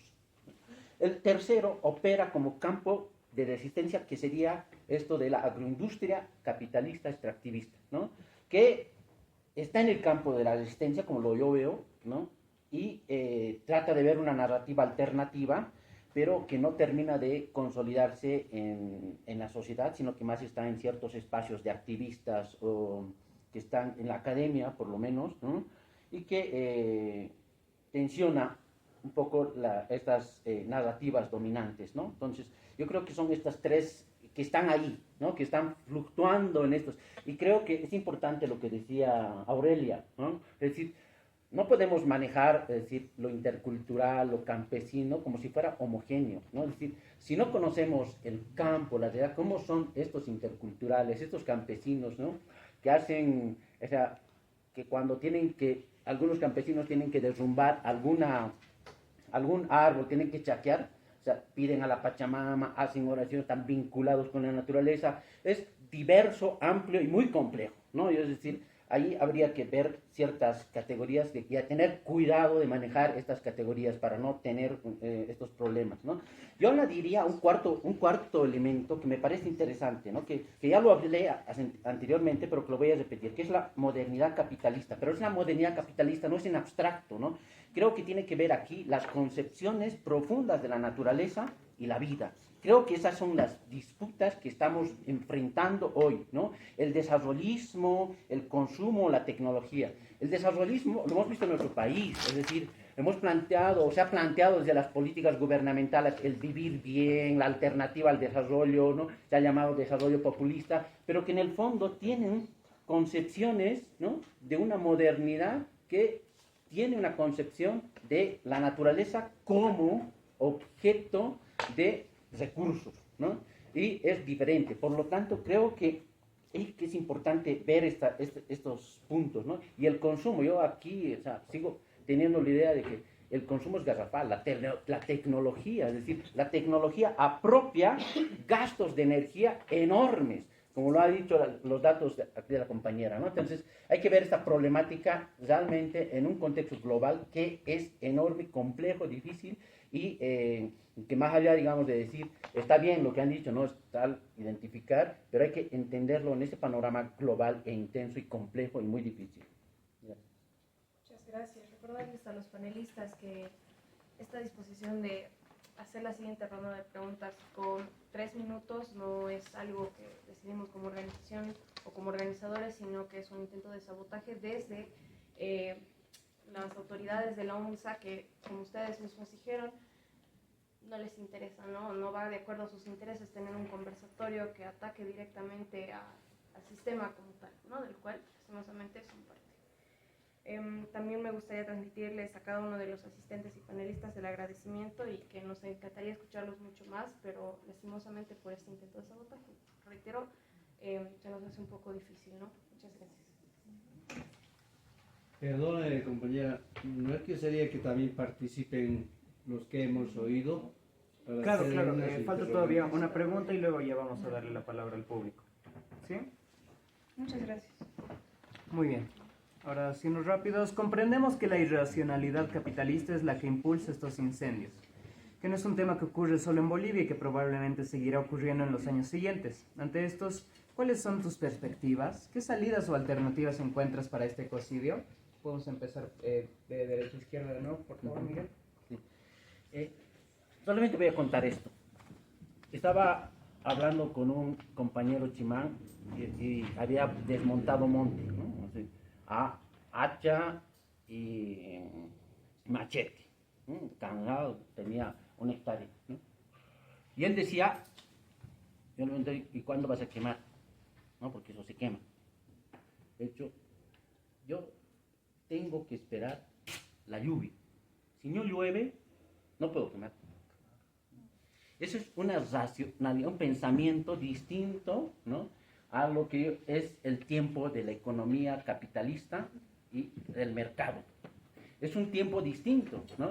Por eso cuando queman los agroindustriales, todo esto que hemos visto desde junio, ¿no?, es decir, están en el tiempo del capital, en el tiempo del mercado, ¿no?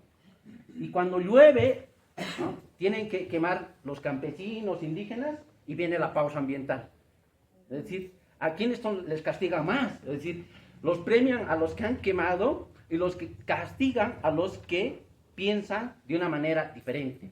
Para mí, una perspectiva importante de salir, ¿cuál es mi perspectiva? Creo que es lo que decía hace rato, estas disputas de concepciones de la naturaleza que nos van a llevar a tener un orden, un colapso o seguir adelante, ¿no? Ya decía que para las élites no les interesa, el fin del mundo llega y los que te van a salvar son ellos, no la gente popular, pobre, ni los que están aquí, nadie, ¿no? O sea, solamente ellos, y eso es lo que les interesa.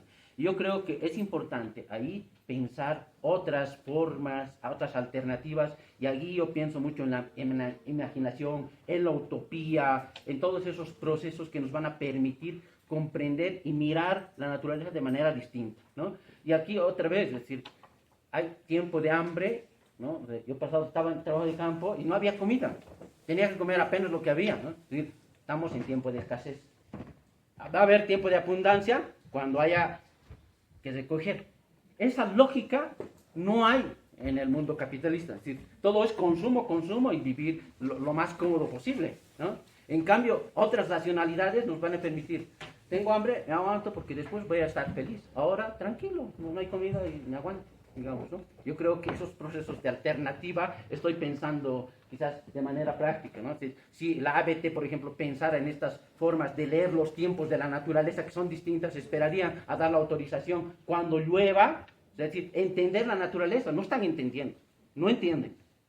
Y no sé si entenderán, o sea, sería interesante que esto por lo menos vean, ¿no? Pero porque no van a entender el ritmo y el tiempo de la naturaleza. Ellos entienden el tiempo del mercado, del capital y del Estado. Gracias. Muchas gracias, Miguel. Compañera, por favor. Ya. A ver, en cuanto al tema de alternativas, hay un problema muy importante y es la crisis económica que está sucediendo en nuestro país, ¿no? Y la paliación de esta crisis económica hace que sucedan también todo este tipo de situaciones, ¿no? Una de las principales alternativas es la agroecología, porque tenemos el derecho a un medio ambiente sano y también tenemos el derecho a una alimentación soberana. Y Bolivia es un país productor. ¿No se dan cuenta que incluso todas las frutas que comemos ya ni siquiera son bolivianas? Ninguno de nosotros come tanta cantidad de soya, come tanta cantidad de carne. Por otro lado, los sistemas ecoturísticos. Bolivia tiene tanta riqueza turística, natural, de nuestra antropológica, ¿no? O sea, realmente estamos hablando de una riqueza turística tan inmensa, perdónenme, pero, y si hay algún peruano aquí, pero Machu Picchu es mínimo en comparación a lo que tenemos en Bolivia. Entonces, realmente es importante un mejor mecanismo en cuanto a turismo. Son dos alternativas sumamente grandes que pueden ayudar. Y por otro lado, el manejo de las tierras, de áreas, desde las poblaciones indígenas, porque es su territorio, son sus derechos preconcebidos, y ellos tienen también el derecho a tener un manejo integrado de su territorio. En San Miguel del Bala hay el proyecto que tienen de guarda indígena. Son quienes protegen su territorio y al mismo tiempo manejan un ecoturismo. Y al mismo tiempo protegen la biodiversidad del sector, porque estamos hablando de dos sectores tan importantes a nivel mundial, ni siquiera boliviano, que es Pilón Lajas y Madidi, ¿no? De gran biodiversidad. Incluso hay estudios que hablan que en un metro cuadrado del Madidi hay más mega biodiversidad que muchos bosques. O sea, realmente estamos hablando de un sector privilegiado que tenemos en nuestro país y que lamentablemente, gracias a la plantación de la palma africana que se está pretendiendo poner en nuestro país, lo vamos a perder, ¿no? Entonces, otra situación es de que, si bien tenemos estas dos alternativas, no vamos a hacer nada si nosotros como población no entendemos la problemática real que está sucediendo en nuestro país. Las cifras son alarmantes, ya lo han mencionado, son 400 millones de árboles. Estamos hablando de 10 millones de mamíferos incendiados y entre 50 a 100 millones de especies invertebradas. Y esto está hecho en base a una extrapolarización de los incendios del 2019 que lo hizo Vincent Boss. O sea, realmente la situación, hemos perdido 40% de bosque primario. ¿Cuál es el bosque primario? Es el bosque virgen. Y hay que hacer una diferenciación, que los incendios forestales no son el 100% de la deforestación. Lamentablemente, la deforestación se la realiza día a día con maquinaria pesada en monte virgen. Estamos hablando en bosques primarios y secundarios para volverlos pastizales, para posteriormente hacer el uso de cambio de suelos de los pastizales. Y no solamente la pérdida es en cuestión de bosque, estamos hablando de diversos ecosistemas. Estamos hablando de humedales, bofedales, estamos hablando de pantanales, donde existe incluso mayor mega biodiversidad biológica. O sea, realmente son estas alternativas. Hay una alternativa, por ejemplo, de manejo de la quinoa real. Bolivia era la principal productora de quinoa real y ahora es el Perú. Y justamente hay proyectos que se están dando en el lado andino de la creación de quinoa, del manejo de la quinoa, pero sin agua. O sea, es increíble. Hay alternativas, existen alternativas. La cosa es conocerlas y como población y como juventud, nuestro deber es empezar a investigar y estudiar, porque uno, es nuestro presente y dos, es el futuro. Y no solamente hablando desde un lado humanocentrista, sino desde un lado holístico, porque todo lo que nos rodea es vida y necesitamos preservar la vida de las especies. Gracias.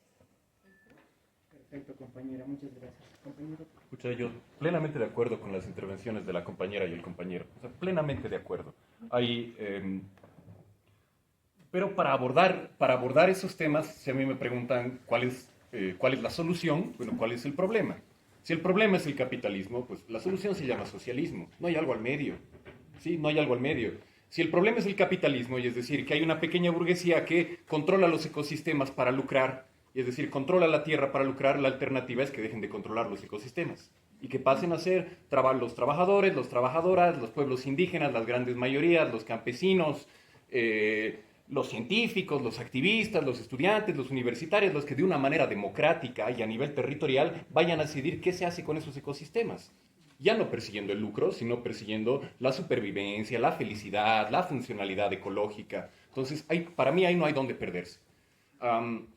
Está que era afín a las Panteras Negras, que se llama Kwame Ture, y dice, si un blanco, él era una persona racializada, no era una persona negra, y dice, si una persona blanca quiere lincharme, es su problema. Pero si una persona blanca puede lincharme, ese es mi problema. Porque al fin y al cabo se reduce a un tema de poder, de quién puede hacer qué con los ecosistemas. Entonces se reduce a quién está controlando la tierra, ¿Quién tiene poder de decisión sobre el Pantanal, sobre la Chiquitanía, sobre los Llanos de Mojos? Y ahorita es la burguesía. Ahorita es la burguesía con los aliados del gobierno, pues porque pasan a ver sus privilegios políticos y sus privilegios económicos. Pero la alternativa es ese, es el control popular y obrero de los ecosistemas. Y después podemos empezar a pensar el tema de conocimiento. Estoy plenamente de acuerdo.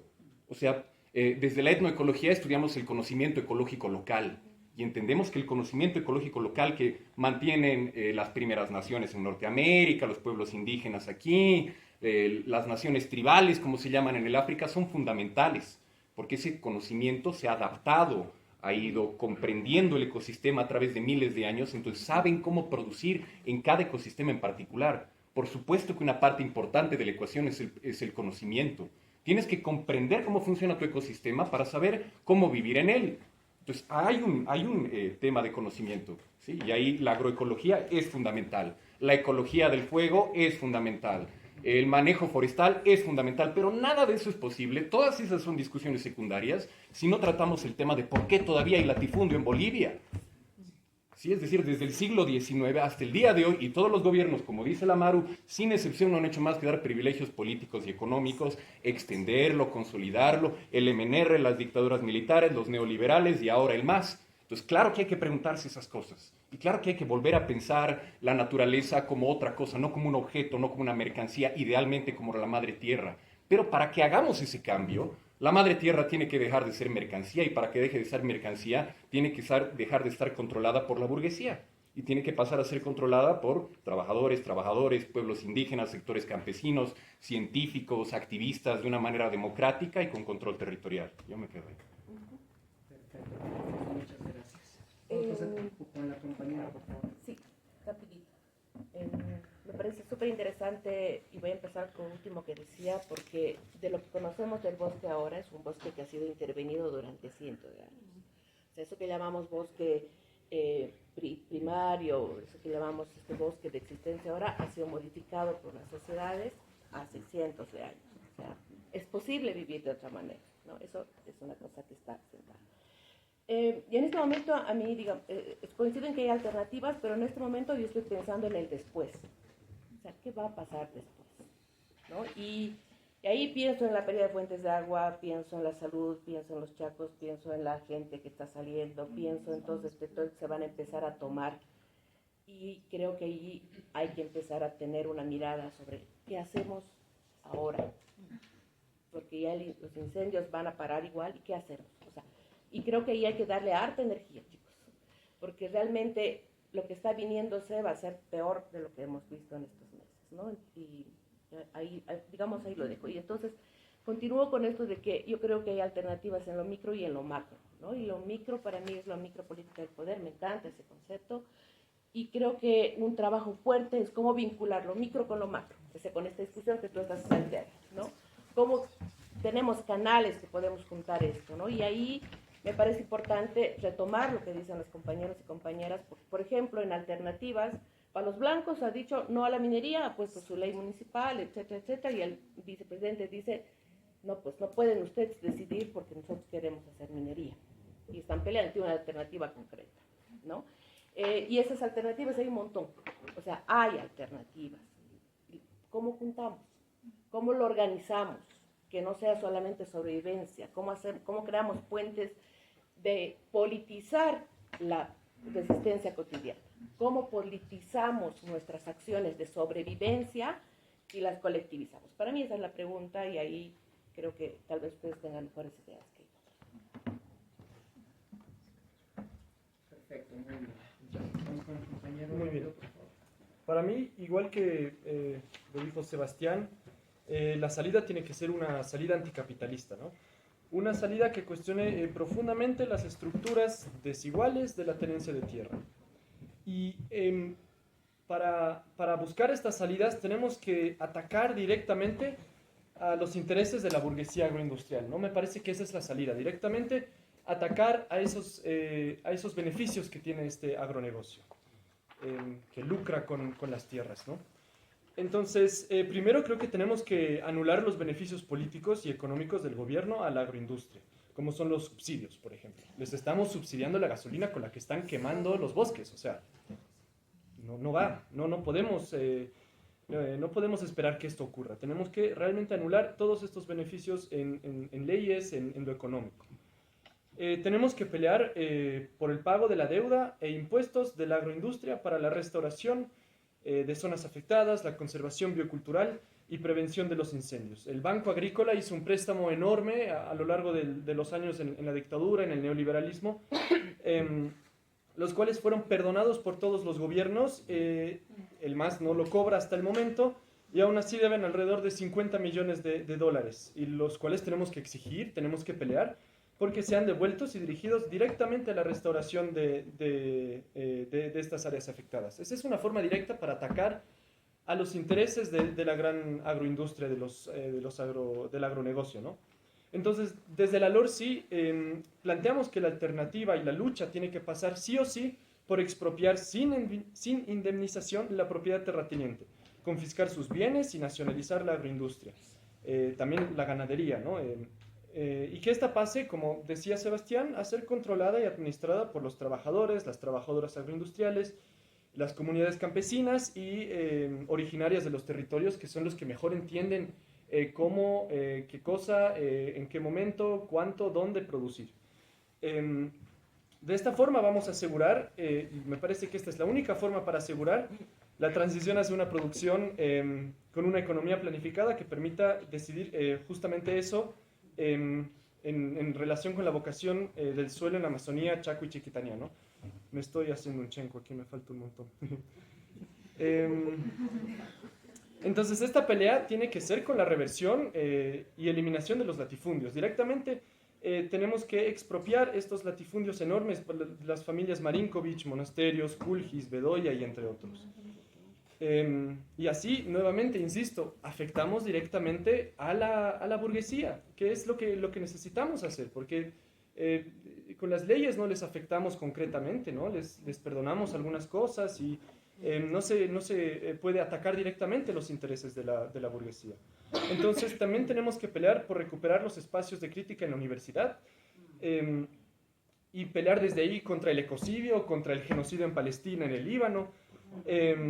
Así podemos transformar y democratizar profundamente la universidad. Tenemos que pelear por una ciencia al servicio de las luchas obreras, campesinas, de los pueblos indígenas, y canalizar los esfuerzos de las universidades, de los sectores que hacen investigación, hacia la obtención de información sobre tenencias de tierras, prevención de incendios, la ecología del fuego que mencionaba Sebas, y la restauración ecológica desde el diálogo también con los saberes indígenas, de los saberes ancestrales para la gestión, otra vez, obrera y comunitaria de esas tierras. Bien, eso es. Muchas gracias. Muchas gracias, compañero. Compañero, por favor. Ya, bueno, yo voy a sintetizar en varios puntos. Creo que lo que han aportado mis compañeros, estoy totalmente de acuerdo en las soluciones. Bueno, principalmente una solución que nosotros vemos como, pues, digamos, el movimiento que ahorita estoy representando es el tema de que no vamos a lograr nada de esto si no existe realmente una movilización desde las bases, desde las personas, desde la sociedad civil para poder alcanzar estos logros. O sea, lastimosamente, hacer más leyes, o sea, yo siempre critico, ¿no? O sea, hacemos leyes para burocratizar más lo que ya está burocratizado, ¿no? Porque generalmente se ve que la salida es hacer otra norma más, hacer otro acuerdo más, etcétera, pero tampoco esto nada es posible si es que nosotros desde la sociedad civil nos movilizamos y realmente exigimos este tema de que existen otros tipos de soluciones. Y eso también se va a basar, por ejemplo, como las respuestas que decía Dani, si hacemos entender que realmente existen otras soluciones a lo que es el extractivismo, porque hoy en día o sea, la gente está de desacuerdo con los incendios, pero bueno, ven también la economía que está diciendo, pero ¿qué tal si no es tan malo? ¿Qué tal si? Entonces hay que decirle, no, realmente no son las soluciones que están existiendo. O sea, hace poco igual hemos tenido una pelea, hemos dicho, ya, decimos esto que no se puede, pero la gente te pregunta, ya, ¿y de qué voy a vivir? O sea, ¿realmente de qué va a ser? Entonces ahí es donde tenemos que poner las respuestas y decir a la gente, o sea, se está, por ejemplo, una discusión que es grandísima, por ejemplo, del litio. O sea, realmente sí.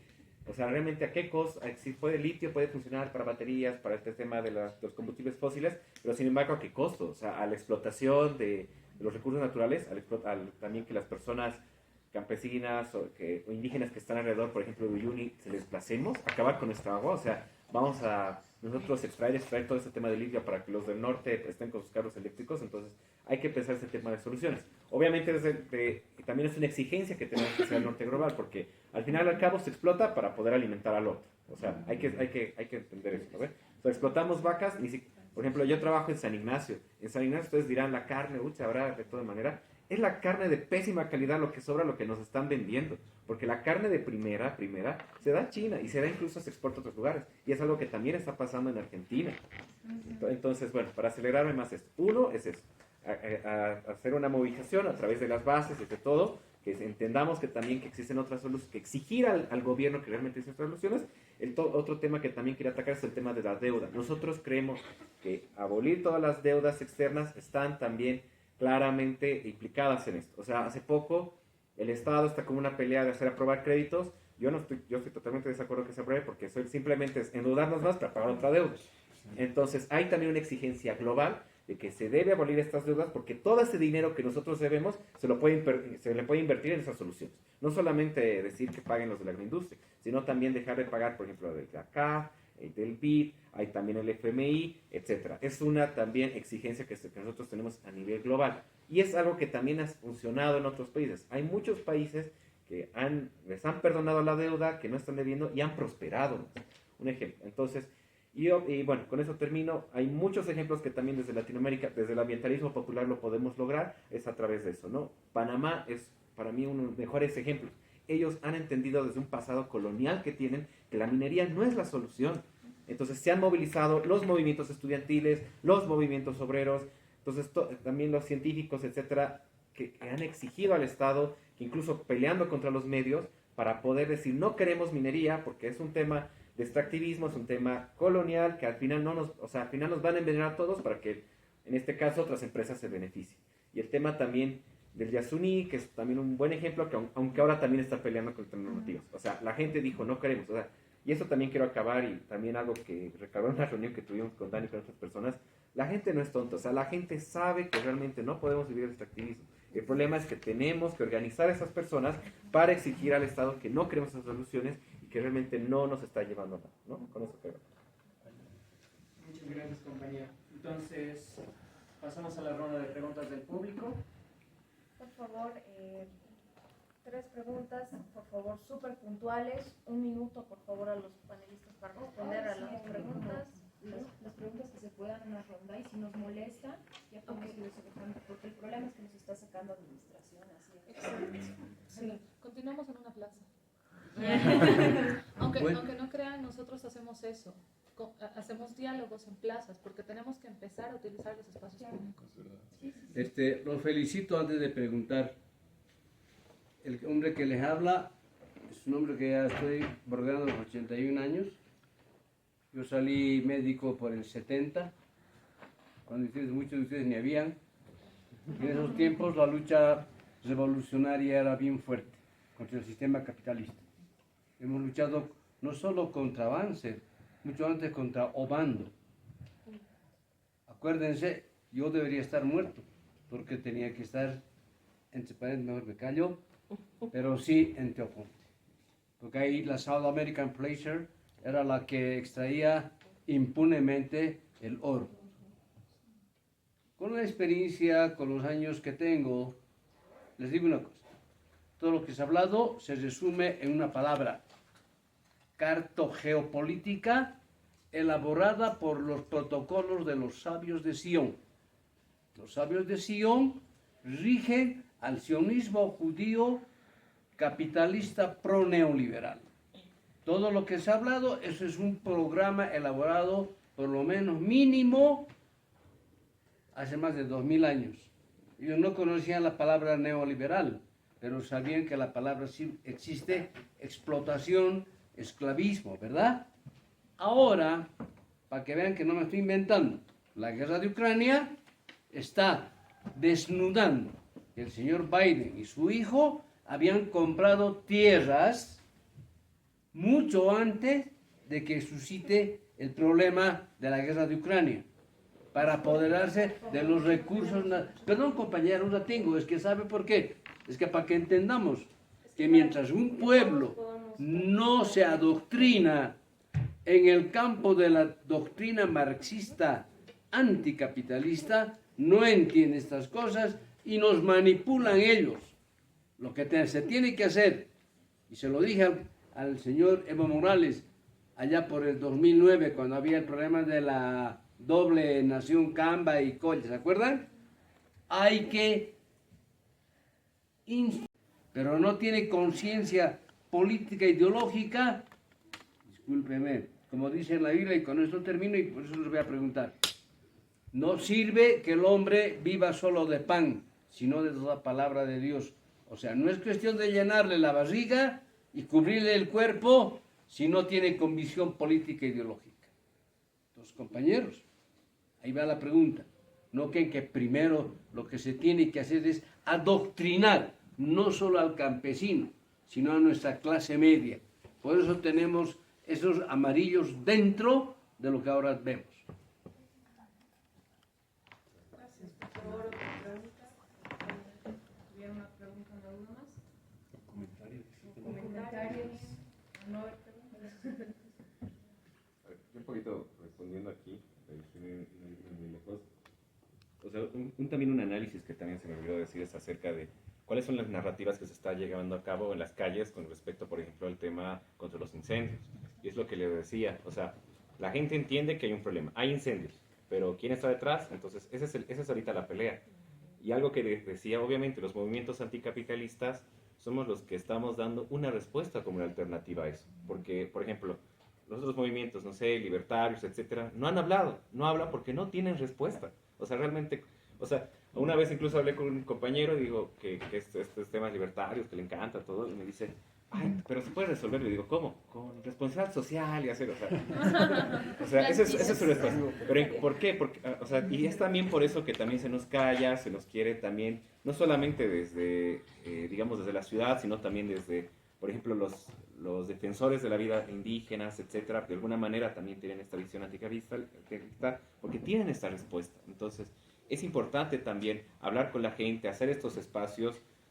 Siento yo que faltan.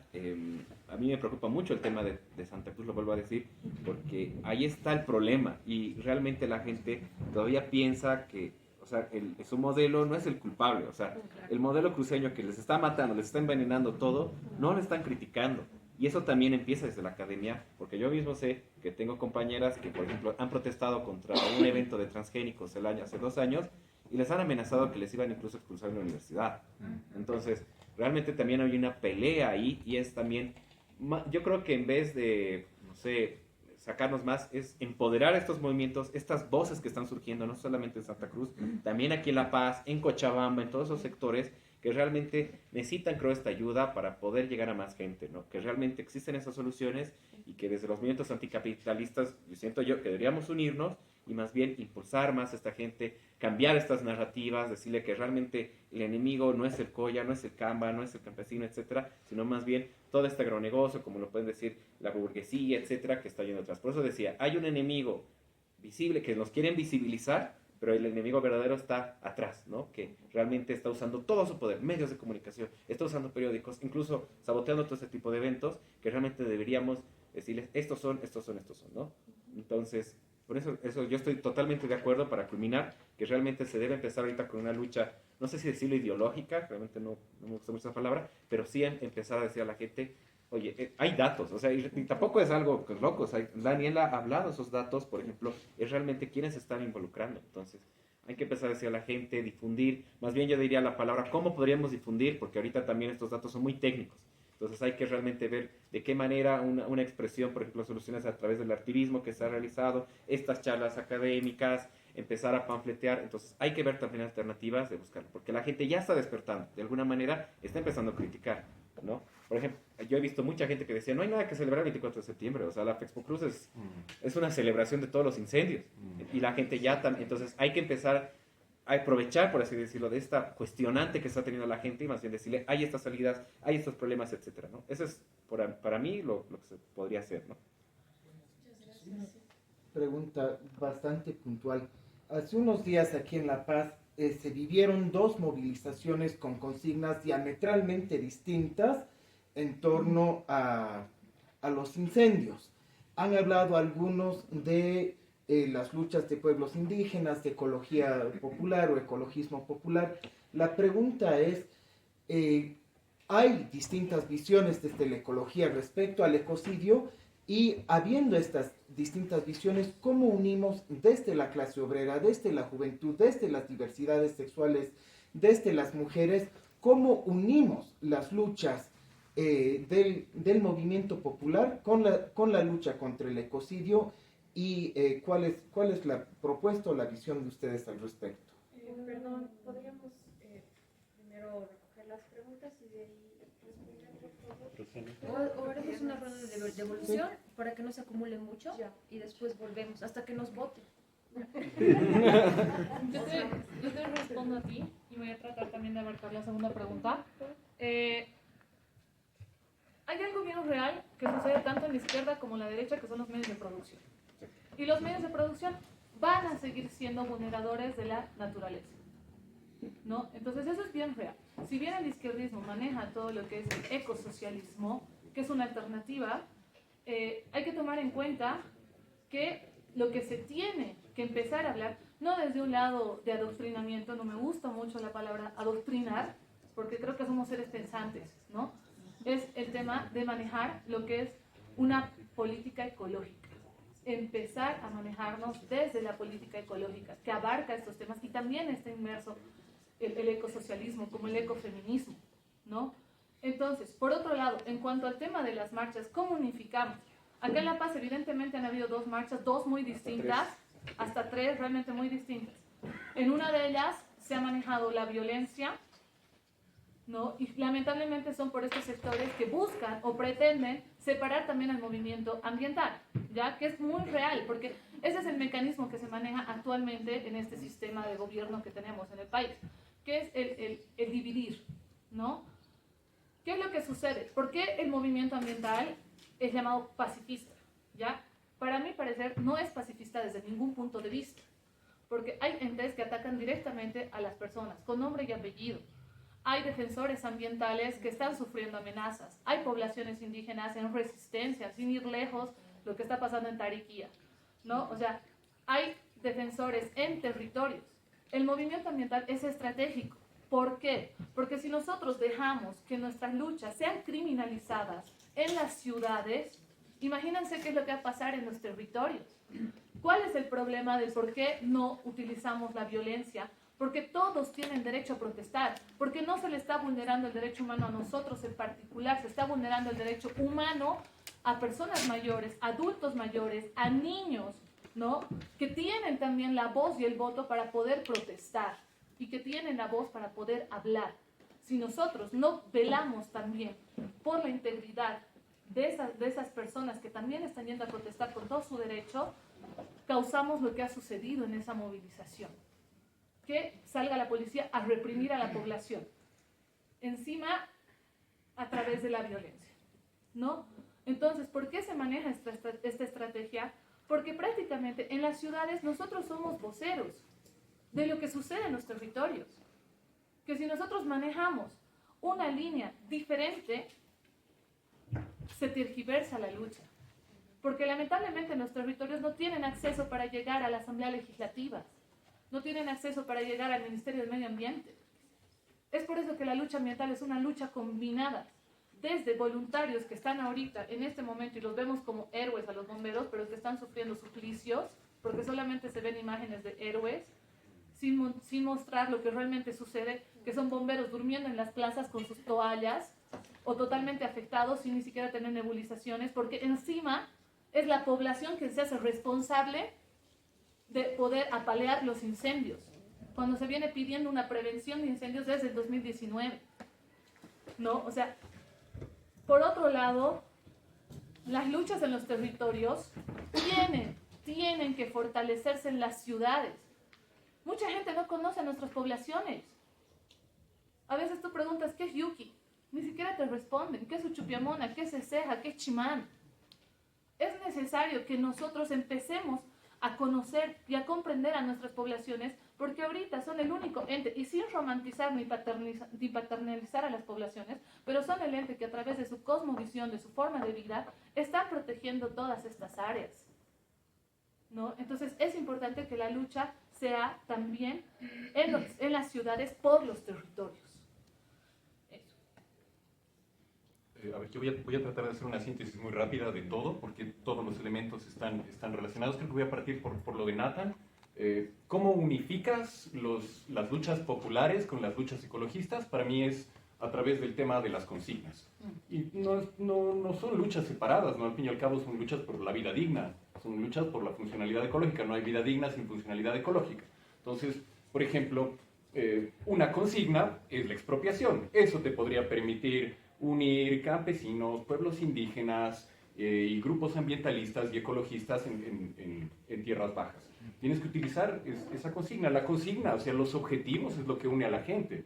Pero para que tú estés de acuerdo con el objetivo, tienes que estar de acuerdo con la comprensión del problema. Y ahí hay otro problema, y ahí retomo lo que dice Ale. O sea, ¿cómo sabemos cuál es el problema? En este siglo de tanta información, ¿a quién le creemos? ¿No ve? Y el problema es que sí, los medios de comunicación te dicen de hecho qué pensar.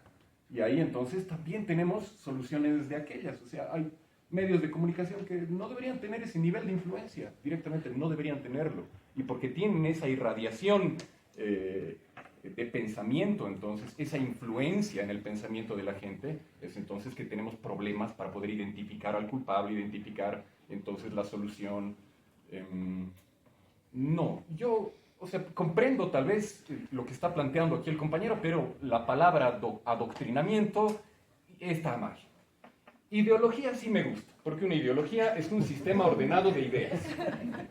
Es que todo conduce, pero la ideología conduce a una filosofía y termina en una ahora yo voy a doctrina. tener el mío. ¿Sí? La ideología sí me gusta, porque una ideología es un sistema ordenado de ideas. Sí, eso es una ideología. Entonces es un sistema de ideas que tiene una narrativa. Entonces hay diferentes ideologías, ¿no es cierto? Entonces el comunismo es una de ellas, el feminismo, el ambientalismo puede ser entendido como una ideología. El problema no es la ideología, el problema es la falta de pensamiento crítico. De acuerdo, ¿y eso cómo se trabaja? Se trabaja desde el Estado y se trabaja desde la sociedad y se trabaja sin los medios de comunicación, esos ahí al medio, digamos, ¿no? Entonces, para mí sí hay que hacer ese trabajo. Los medios de comunicación masivos, manejados por la burguesía, porque son los mismos los que son los dueños de Fridosa, de Hipermaxi, de Farmacor, o que los que terminan siendo los dueños de ATV, los que terminan siendo los dueños de PAT, y entonces el problema sigue siendo el mismo, es el nivel, es el control de los medios de producción. Y ahí también tengo, quizás no entiendo bien a qué te refieres con medios de producción, pero desde la teoría marxista se entiende como todo lo que necesitas para la producción, y la producción es esta actividad de transformar el entorno para poder vivir. La producción para mí no está mal, los medios de producción no son algo que esté mal. Entiendo que han habido experimentos de izquierda y que han embanderado banderas rojas y que han hecho desastres ecológicos totalmente. La Unión Soviética se ha soplado un lago, la China de Mao Zedong ha desaparecido al menos una especie de gorrión o muchas otras más, ¿no? Entonces, para mí el tema está en sacar la influencia de los medios de producción burgueses, devolver el sentido crítico, y eso es con pensamiento científico y con educación. Y entonces, en estas discusiones democráticas, sin el poder, sin esa influencia de la burguesía, sí puedes trazar consignas comunes y entonces unir las luchas hacia una vida más digna. Muy bien. Creo que ahí deberíamos cerrar, ya no tenemos tiempo. Me gustaría cerrar con la llamada a una movilización de la juventud. Creo que es muy importante que nosotros como juventud seamos conscientes de los problemas con los que estamos lidiando ahora mismo, que es muy importante identificar bien contra qué estamos luchando, qué es lo que queremos para un futuro. Y yo creo que ahí sí está muy acertado decir que basta de este capitalismo extractivista que solo se ocupa de economizar la tierra y que mercantiliza cualquier cosa que vea. Muchas gracias.